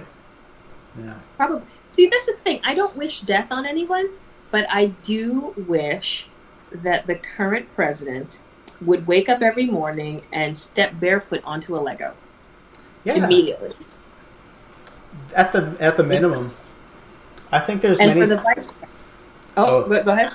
No, I think there's many things you could wish on to a person, like, hey, how about he tries to open up his bathroom door and it's stuck, and all of a sudden he has to. It's like, ooh, he doesn't have his favorite snacks in the bathroom, and now he has to just sit there and there's I don't know, he's just kind of trapped for a little bit, maybe for 4 years. Yeah. The slow burn, or for me, my wish for the vice president is that every day, without fail, anytime he tries to leave his house, the minute he steps outside of the door, he immediately steps in dog shit. And it just happens every time. Every time, like to the point where he is afraid to leave his house. But is he clumsy and then he falls face first into it too? Too easy. You just between the toes, just squish between the toes. Like he thought he was going out on a green lawn to get his newspaper, and it just squeezed between his toe little things. Yes, and that every person who comes in contact with him is like very gay and very frightening to him. Yeah, like I want him to be tortured. Shout out to the LGBTQ community. Torture that man. Torture him. Yeah. Drag him. Blast his ass. Please. Like, I just want him to be so tortured. I want him to be stuck in a room with just women. A bunch of women who aren't his mother or wife. just shitting on his life. Like, I want him to be tortured by every kind of person he's afraid of. Have to come into contact with them every day, and not only that, but that they're in some sort of position of power over him, where like they're smarter than him, they hold the keys to something, they have access to something that he needs, and they can just deny it from him. Like, I would love to see that. Love to see that. Well, remember when who was it? The press secretary. What's her name? She's Sarah Huckabee Sanders. Like, she tried to go to like a burger place and they denied her meal. I hope that people are doing those little small versions of social justice and like denying them stuff. Like, they try to go get groceries and all of a sudden their card keeps getting denied, or all the banks are, well, maybe the banks are in their pockets, but like, you know, they're trying to do very simple things like, you can't access TV. You want to watch TV, but you're blocked in your region, which only is White House. And like all these things where it's like, oh, this region is blocked for electricity and water and sewage. And it was always so ironic to me too, at the height of that happening, where these politicians would be like, "This is discrimination. These people are denying me service," and I'd just be sitting there like, because it's always the same kind of politician too, who fits within the same demographic, and they're like, "This is an outrage. I'm being discriminated against." And I'm like, this is someone who's never been followed around a CVS before, or any store before, saying that, right? Imagine if you were black. That's what I always say. Well, imagine this. Hey, I know that person's not going to be going for a jog anytime soon, but now you can't even go for a jog without being murdered. Yeah. So imagine that. I mean, Imagine just breathing and someone hating you because you exist, right? I mean, that's how I feel about them. Yeah. The fact that they breathe. Yes. And for me, the thing, you know, there were the same people who are protesting the fact that they can't get a haircut or leave the house are the same people who, you know, it's like, I need to be heard. I have the right to protest. This is my freedom of speech. But anyone who looks like me can't kneel in protest, right? Like, suddenly, you know, these are good people. These are good American people who are exercising their rights, their First Amendment rights. But you can't keep that same level of respect for someone who's expressing theirs because their skin color is different. Like, I can't stand the level of hypocrisy that's happening. But that's just me. Let me not go off. I'm going off. Well, now we're talking about mental faculties. After a certain level, you're like, oh, your brain is just malformed. It's a tragedy more than it's voluntary. It's almost like, but it's also like these people that are protesting the fact that businesses have to be closed during a quarantine. They're like, we want to get sick. How dare you let us stay safe and healthy and the safety of our own homes? And it's like, how against your own self-interest can you be to go protest something that is saving your life? It's just like, let those people collapse. Just I don't know, give these people, let them, I just say, the people that are trying to say coronavirus isn't real, just give everybody a taste of it, and then they'll know how real it is. And also deny them service at the hospital. I mean, as cruel as it sounds, sometimes you got to be cruel to be kind, right? Because hey, it's if almost it's like not real. Don't come here. Don't come to Mass General if it's not real. Yeah. It's like it's looking the gift horse in the mouth. It's like you vaccine people, anti-vaxxers, and then you get sick, and where do you go? You go to church. Right. You get sick and you go to church. Like, why does your child have polio in the United States in 2020? Yeah, because you didn't want to vaccinate. What the fuck? Like, you're bringing back dinosaur viruses. Like, I mean, hey, if you see a pterodactyl flying around, it's because somebody let that DNA come back into circulation because they refused to get vaccinated, and all of a sudden we have these, parasitic birds. We're so close, and then somebody's crunchy granola mom who loves to touch my braids and say, I can't get my hair to do that, doesn't want to vaccinate her children. Yeah. I just the level of just hyper insulated ignorance. Like, you get to a point where like you're so patterned and pampered where you don't even deny the reality that you exist in. You're like, socks aren't real, or like, just like, I don't believe in gravity anymore. Like, wow. If I jump off a cliff, I believe I'll float. I believe it, so it's true because I believe it. I can't, you know what? I can't blame a lot of conspiracies on one race of people, just because I sat through the entire video. I watched a YouTube video of a black man who brought a level onto an airplane to prove that the air is flat. And I said, wow, wow. The air is flat. The earth is flat? The earth is flat. Earth is flat, yeah. He brought a level, a carpenter's level, onto an airplane to prove that the earth is flat. And I'm like, wow, this is not what George Washington Carver and Frederick Douglass and Rosa Parks wanted for us, but here we are. That's that same level of just Trump-level ignorance where it's like, I know what I need to know, so I'm going to apply being a carpenter to the development of a planet, like to the heliocentric solar system that we live in. It's like, I'm a carpenter, so I know, I get it. It's basically... I commend his level of commitment to it. Like, I can't be mad. Yeah. He got a carpenter's level through TSA. That's the man right there. Yeah. Just off the bat alone. Yeah. Well, I feel like we could talk for ages. Probably.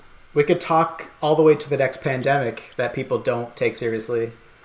But I'm counting, we've talked for more than an hour. And I feel like that means we should do this again.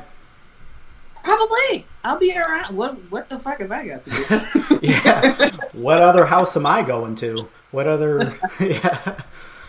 Well, I hope everything is well over there. You are making the most of your quality time indoors. Thank you. And you as well. I hope you're doing all right. I hope you're staying healthy and safe. Yeah.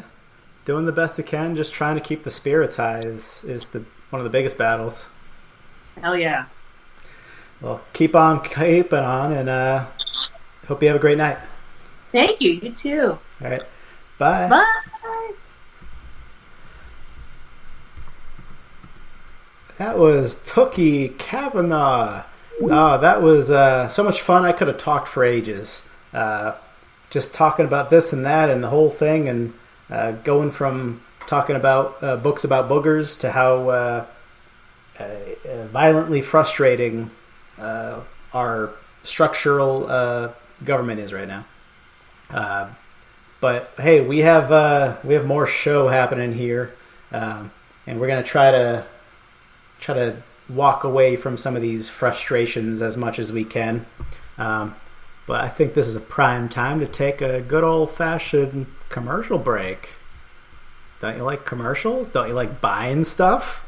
Hey, you got a problem? Buying stuff will make you feel better. Here's some stuff you can buy. We have to take a station break. And what? And what else? And sell some more oranges. See what's new today. Hello, I'm the new 1978 four-door Chevy Chevette hatchback. Come on inside. I've got lots of room. For you and for cargo, I give you all these standard features. From an AM radio to reclining bucket seats. Some small cars charge you extra for them. I don't. I'm the new 78 four-door Chevy Chevette, and I'm a lot of car for the money. I think we're going to like each other. When you're on your way up, you can't always take a lot of time out for lunch. So I always keep a cup of noodles handy.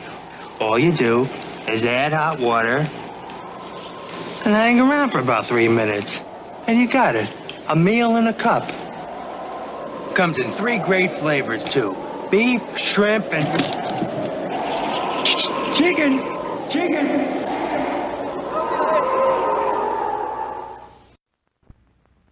These are America's favorite ball games.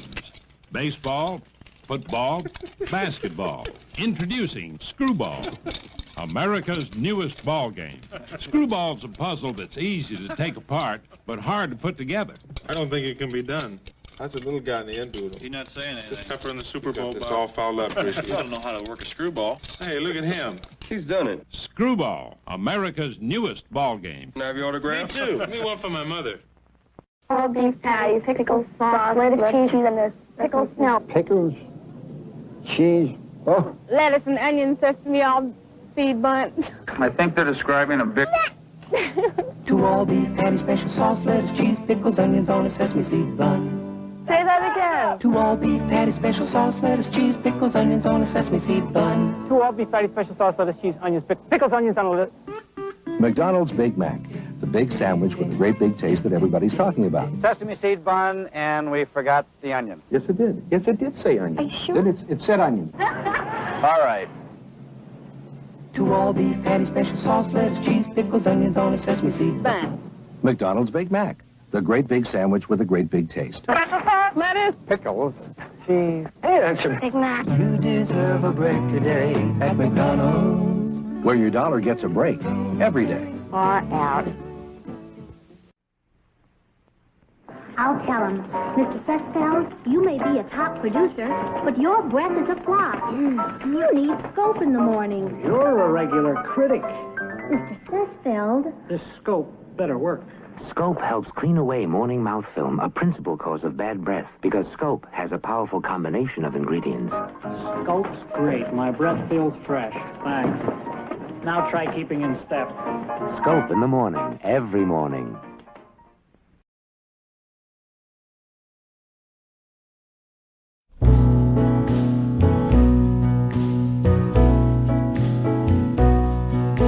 Autumn leaves, when they fall, whisper to the wind, ringing out, telling all of the summer's end. Now you're gone far away. How I long to hear you say, I love you. Whirling leaves, tell me I'm alone. Wishing you were here with me, longing for you home. Winter nights are lonely nights. How I long to hold you tight. I miss you.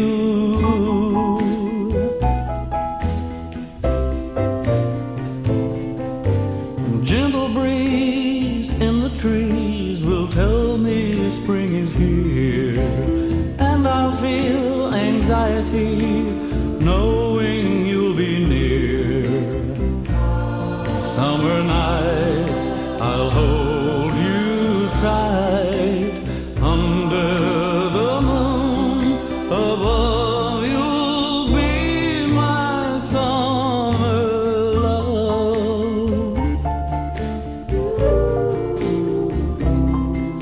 When summer's here and you are near, every day I'll pray autumn leaves will never come, and with me you'll stay. You will mean more to me. Yes, you'll be more than just a summer love.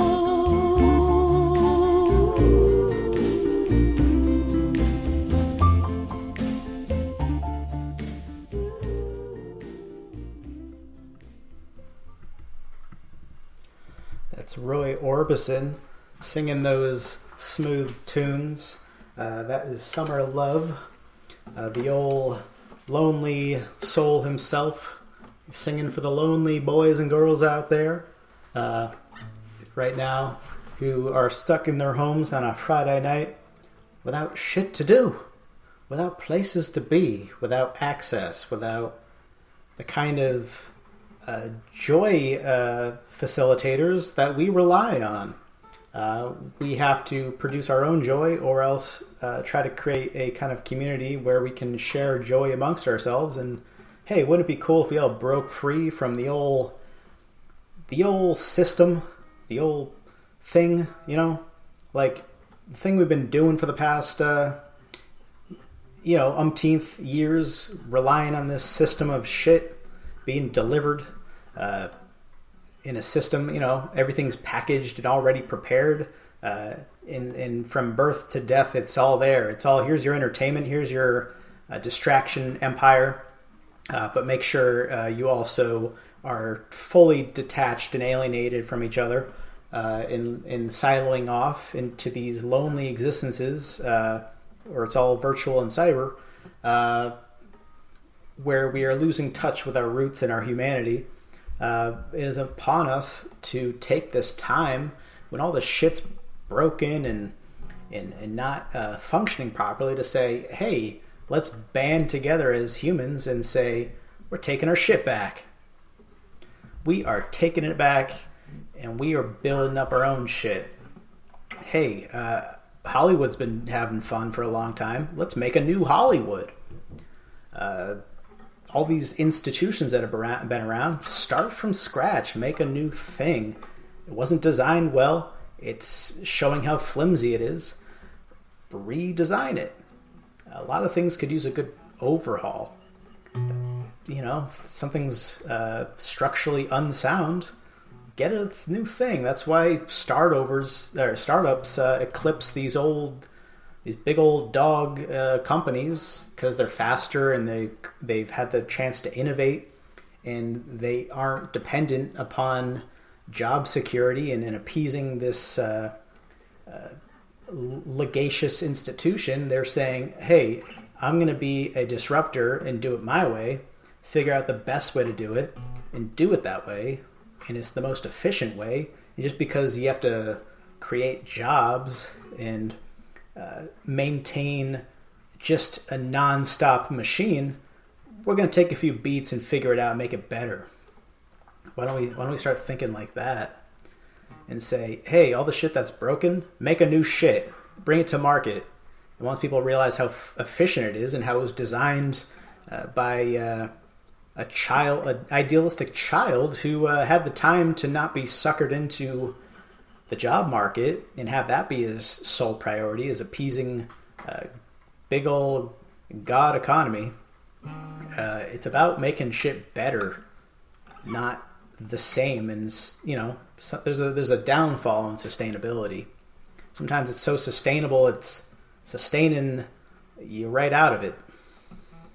I want to see some refrainability.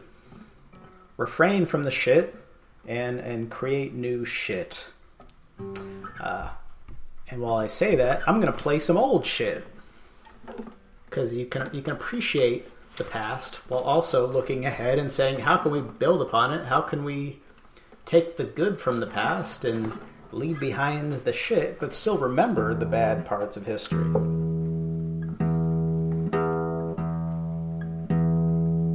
Lift up with the good. Keep down the bad.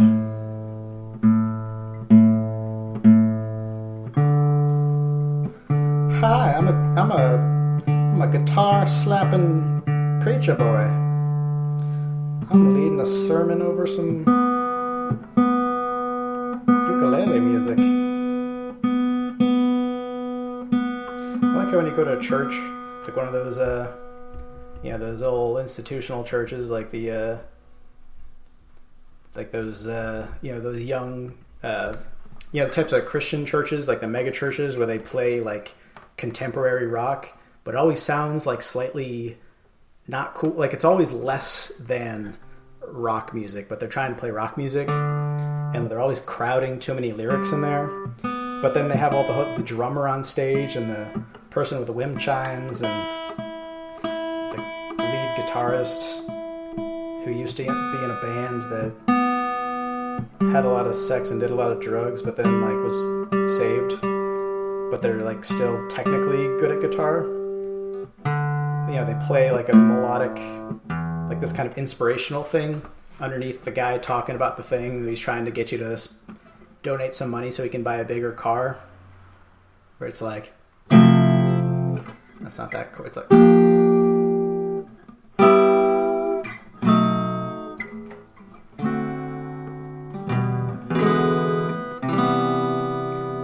brothers and sisters,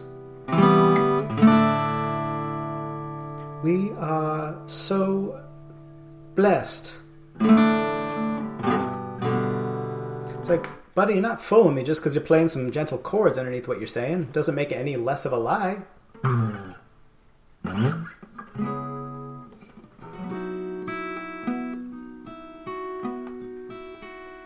I play a lot of major 7 chords. Makes me sound more thoughtful. Well, if you just reach into your checkbook and really just feel inspired to give, then you can really know what it means to believe. Without believing, you can't stop believing. Because then Steve Perry would be out of a job, and he's a really good singer in the band Journey. And Papa needs some backstage passes to the Journey reunion tour. So please, if you have checkbooks, make it out to cash. Welcome to church. Alright. That's like a vague impression of... When I was growing up, my parents made me go to these Christian churches and like mega churches, and it was just so grossly transparent. It's like, there should not be a church in an amphitheater. Like, there should not be a Starbucks in this church. I'm starting to think maybe some capitalism snuck into your creed here. Well, that's a more of a church chord.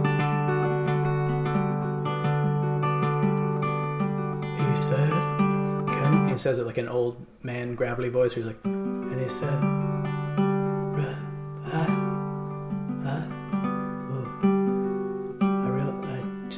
I drank the water and ate the bread. And the bread and the water together help you eat more loaves of bread quicker if you're in a competitive eating competition. And I ate the crackers. Some peanut butter on those crackers, and that was like a good snack.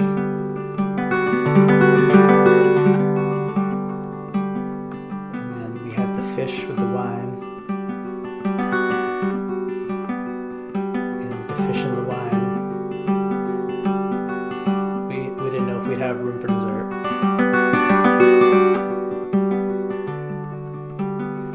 And if you split this cake in two,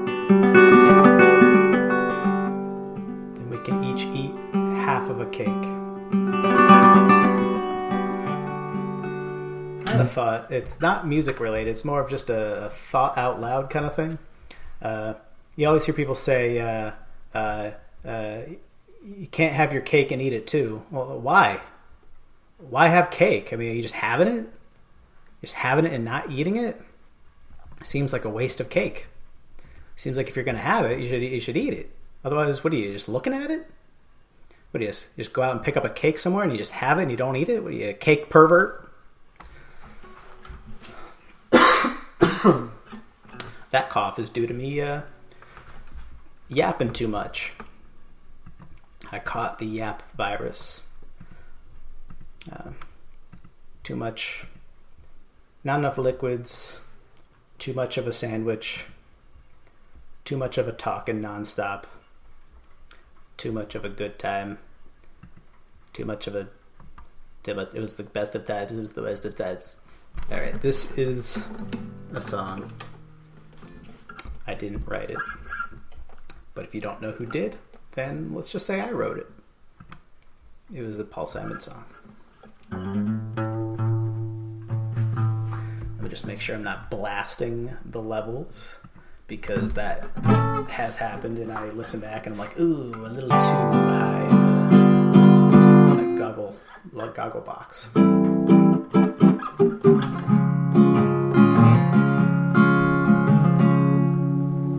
one thing I'd like to add to this, you can hear it twinkling in the background.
Slip sliding away. Slip sliding away. Yeah. You know the nearer your destination, the more you slip sliding away. I knew a woman became a wife. Those are the very words she uses to describe her life. So it's not too sexist. I said a good day ain't got no rain. She said a bad day is when I lie in bed and think of things that might have been. Slip sliding away. Slip sliding away. Yeah. You know the nearer your destination, the more you slip sliding away.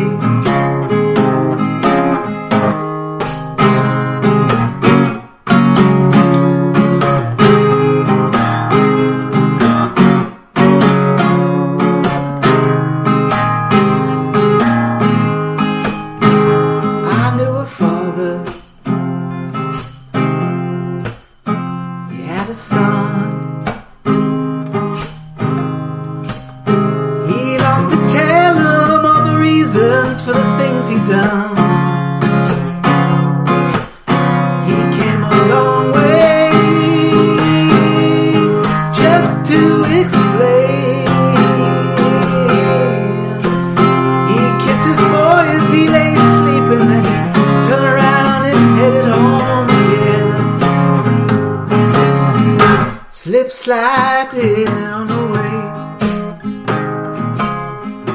Slip sliding away. You know the nearer your destination, the more you slip sliding away.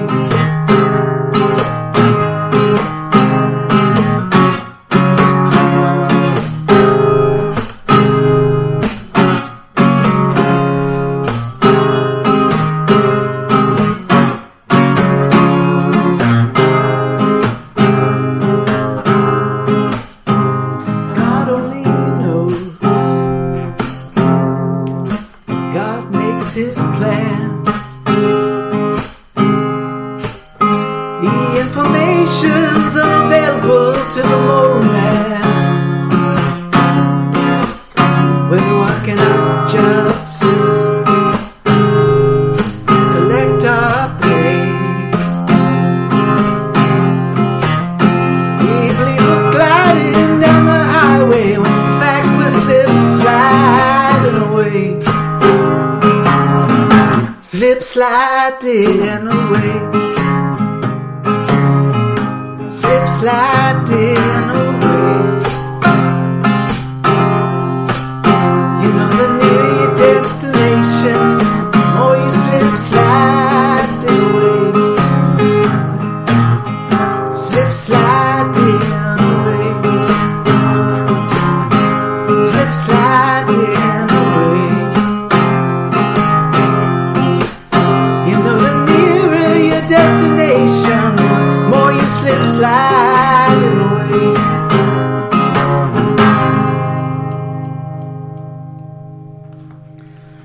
Don't slip slide away too far, everybody.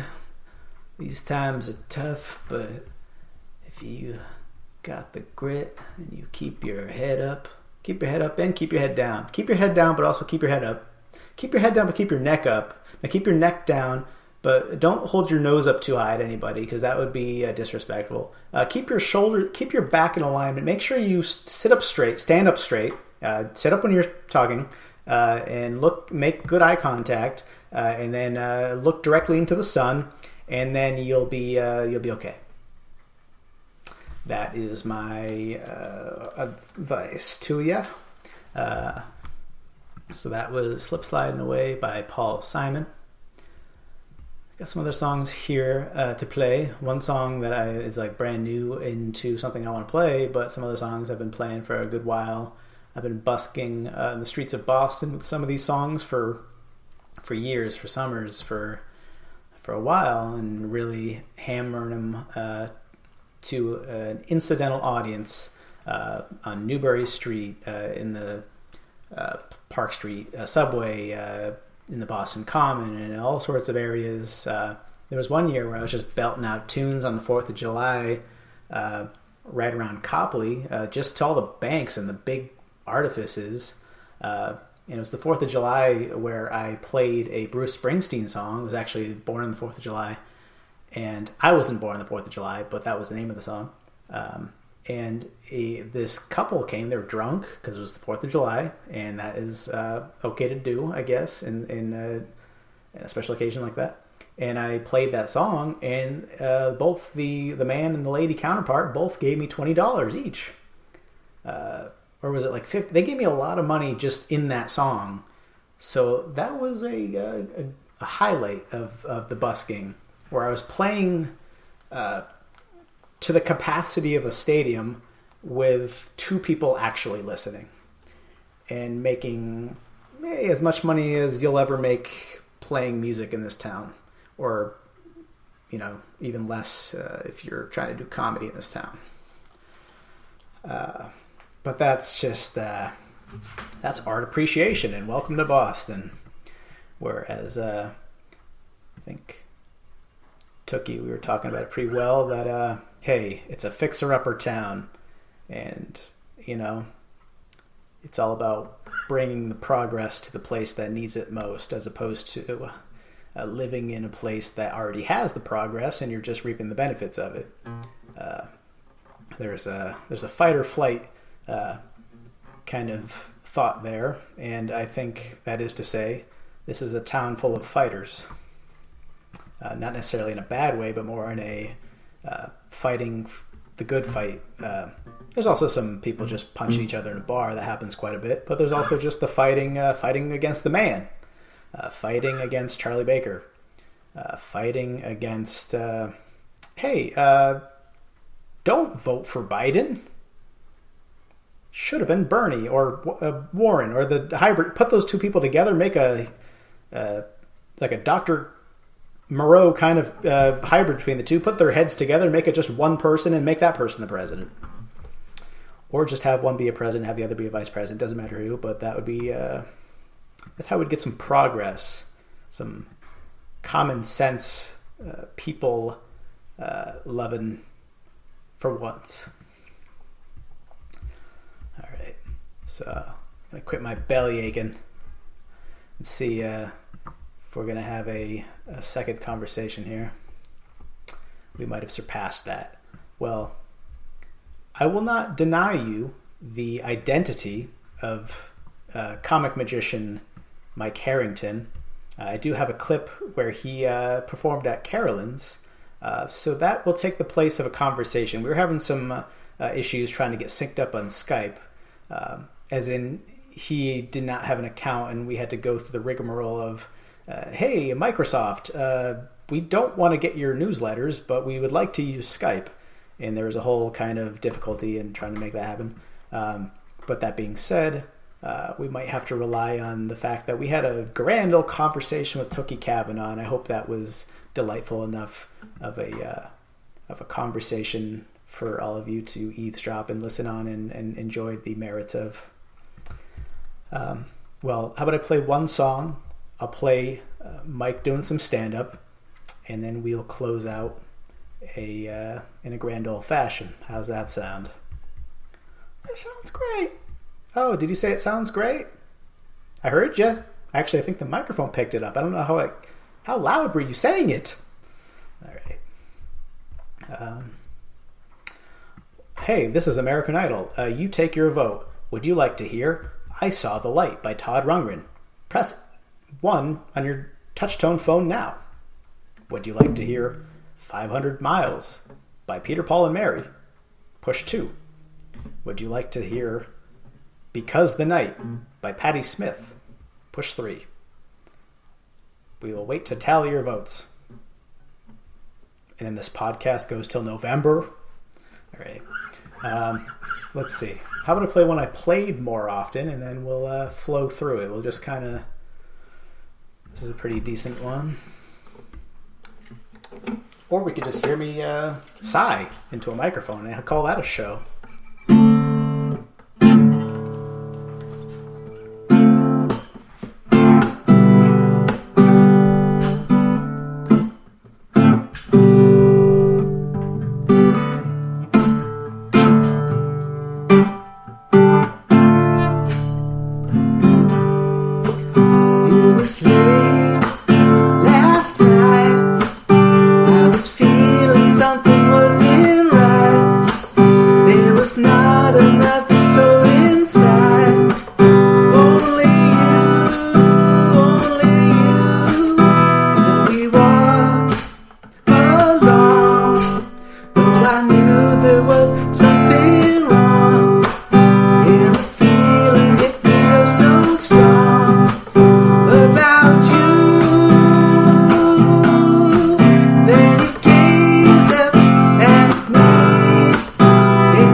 That was the great Todd Rundgren with I Saw the Light. That man is a genius producer. He is the second coming of Phil Spector, and if you don't know who any of those people are, go look them up, you dolt. Alright. I'm being mean. I'm just trying to say, here's some music. If you haven't heard about it, there's so much shit in the past to dig into that is just as good as what's in the present. And hey, if you spend a whole lifetime figuring out what's going to come next, you could spend a whole lifetime in previous eras discovering all that shit all brand new and in a whole lifetime's worth. So, it depends on where your soul lies, I guess. If you like kind of things that are steeped in a rich history of humanity and things that we can learn from that has previously been experienced, or you could go forth and create anew and pretend that the past never happened. It's up to you. That choice is yours and yours alone. Well, let's listen to Mike do some stand-up because, hey, I don't know if I've been funny. I haven't heard any laughter. Okay. I guess they have been laughing. They've just been holding it in this whole time. This is Magic Mike Harrington doing some stand-up at Caroline's Comedy. And he also, you can book Mike, you can find his magic, you can hire him, you can have him play at your next corporate event, at your soiree. I imagine he probably does some kind of virtual type of performances. If you're craving some magic, this is the guy. He's been on the variety show several times in its various venue incarnations. But if you want to go find him, look him up at www.mikeharringtonmagic.com. And you can learn more about that man, and you can also learn more by just listening right now. Put your hands together for Mike Harrington. You might see him on Kimmel. For Boston, Mike Harrington.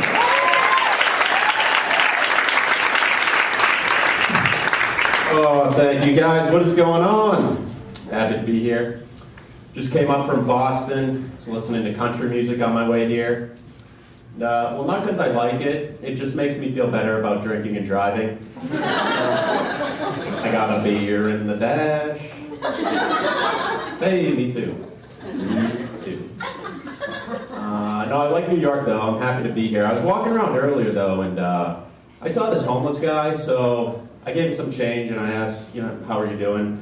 And as I was standing there, this guy in a suit came up to us, and he said, hey, how are you guys doing? And then he gave us both some change. I don't know why I took it, but I did. Thank you. I don't know. It's the easiest $1.23 I've ever made. I don't have a job right now. I don't have a day job, but to make money, if I see a sign for a missing cat, I will find that cat for the reward money. And the cats are real easy to find. They're always in my basement. So that's where they go after I kidnap them and hold them ransom until I see some goddamn reward money. And a lot of people are cheap. It's like, you don't put up a reward for your missing cat, guess what? It's being donated to science.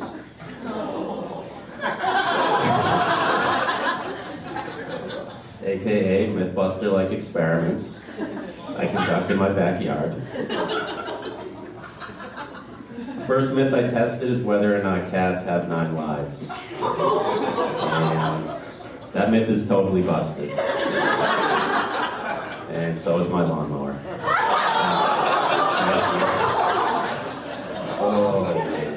I don't know. I need to find. It's weird. Like, how come if you have a job lined up before you leave the one you have, that's a responsible thing to do. But then if you do that with girlfriends, you're an asshole for some reason. Does that make any sense? I don't know. I'm not a good boyfriend, like there are just certain things I don't like to do. Like, I don't like to cuddle after I have sex. Just because for me, it feels weird to cuddle when you're standing up in an alley. You know what I mean? It's uncomfortable.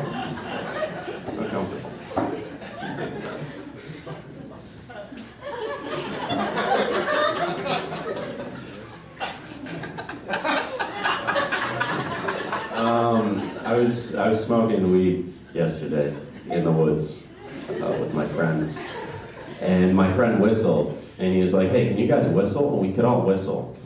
So then he started whistling a tune, and now we're all trying to out-whistle each other, and I'm just stoned in the woods, and I had this epiphany where I was like, "Whoa, this is how birds get laid." I wish life was like that. That would be awesome. Miss, if we were birds. See, I've over time learned to point at an empty chair so I don't get beat up. But I just got back from LA too. They have delivery weed out in LA, which is cool. But if you ever get it, don't do this, because my friend got some delivery weed, and I also ordered a pizza, and that was a bad idea because both delivery guys got there at the same time, and they just traded with each other and left.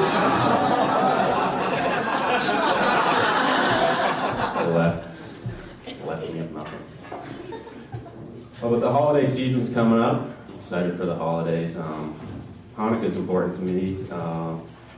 My grandmother survived the Holocaust because she was in America when it happened.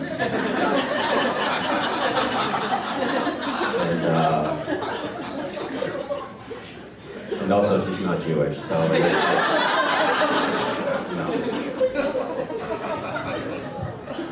I don't let that stop me from celebrating that great accomplishment.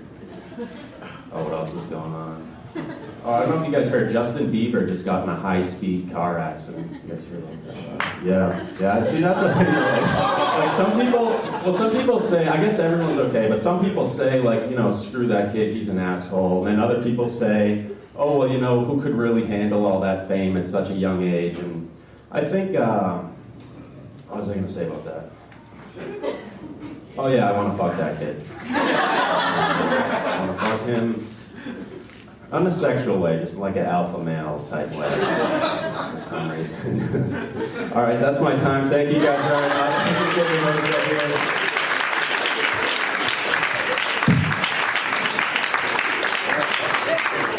That's Harrington. Wow, I love it. Thanks, Mike. Oh, that was so great. Mike was talking about smoking weed. I have a medical card, so I can go get weed whenever I want. And it's cool because when you go to a dispensary, they have all these different ways and means to consume it. Like there's basically every state of matter accounted for. You can get liquid weed. There's drinkable weed. It's a liquid. There's solid weed. You can eat it. They have gaseous weed. You can smoke it. I'm waiting for plasma weed. Plasma? That fourth state of matter that is seldom remembered in science class? There's also apparently there's weed suppositories. That's wild. They have weed suppositories. I guess that's for people who are too anal to smoke it.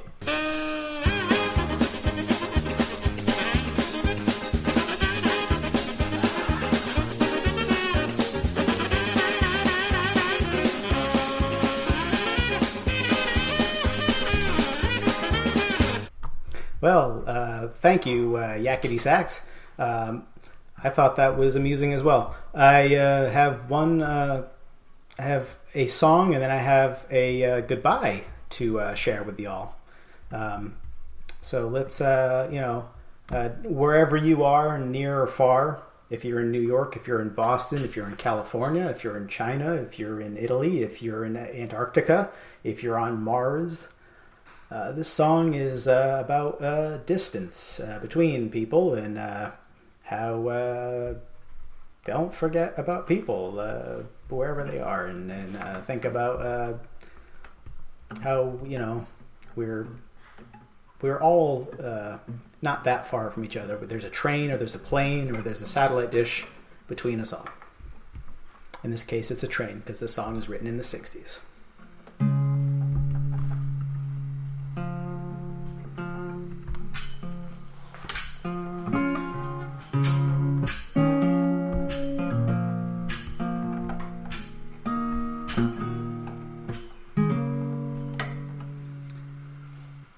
If you miss the train I'm on, you will know that I am gone. You can hear the whistle blow 100 miles, 100 miles, 100 miles, 100 miles, 100 miles. You can hear the whistle blow 100 miles. Lord, I'm one, Lord, I'm two, Lord, I'm three, Lord, I'm four, Lord, I'm 500 miles from my home. 500 miles, 500 miles, 100 miles, 500 miles. Lord, I'm 500 miles from my home. Not the shirt on my back, not a penny to my name. Lord, I can't go home this away, this away, this away, this away, this away.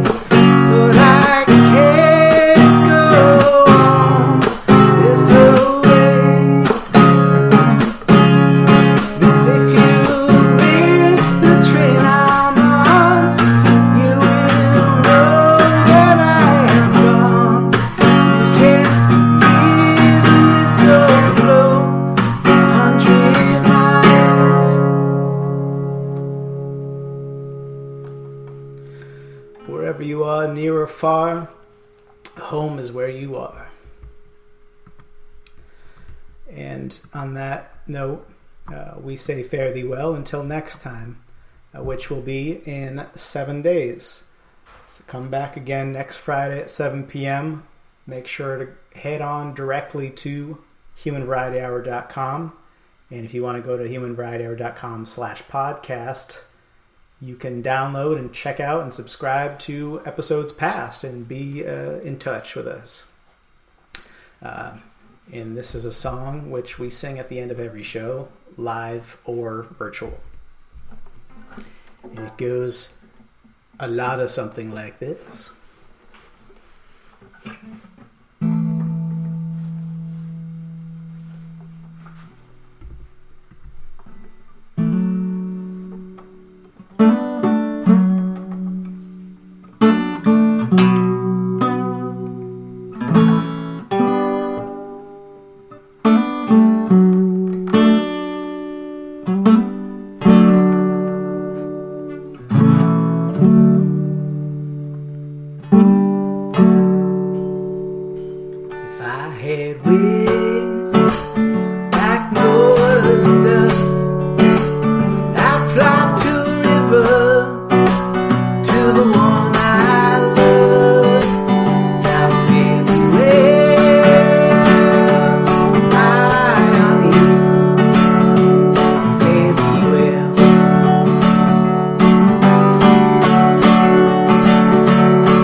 my honey. Now fare thee well.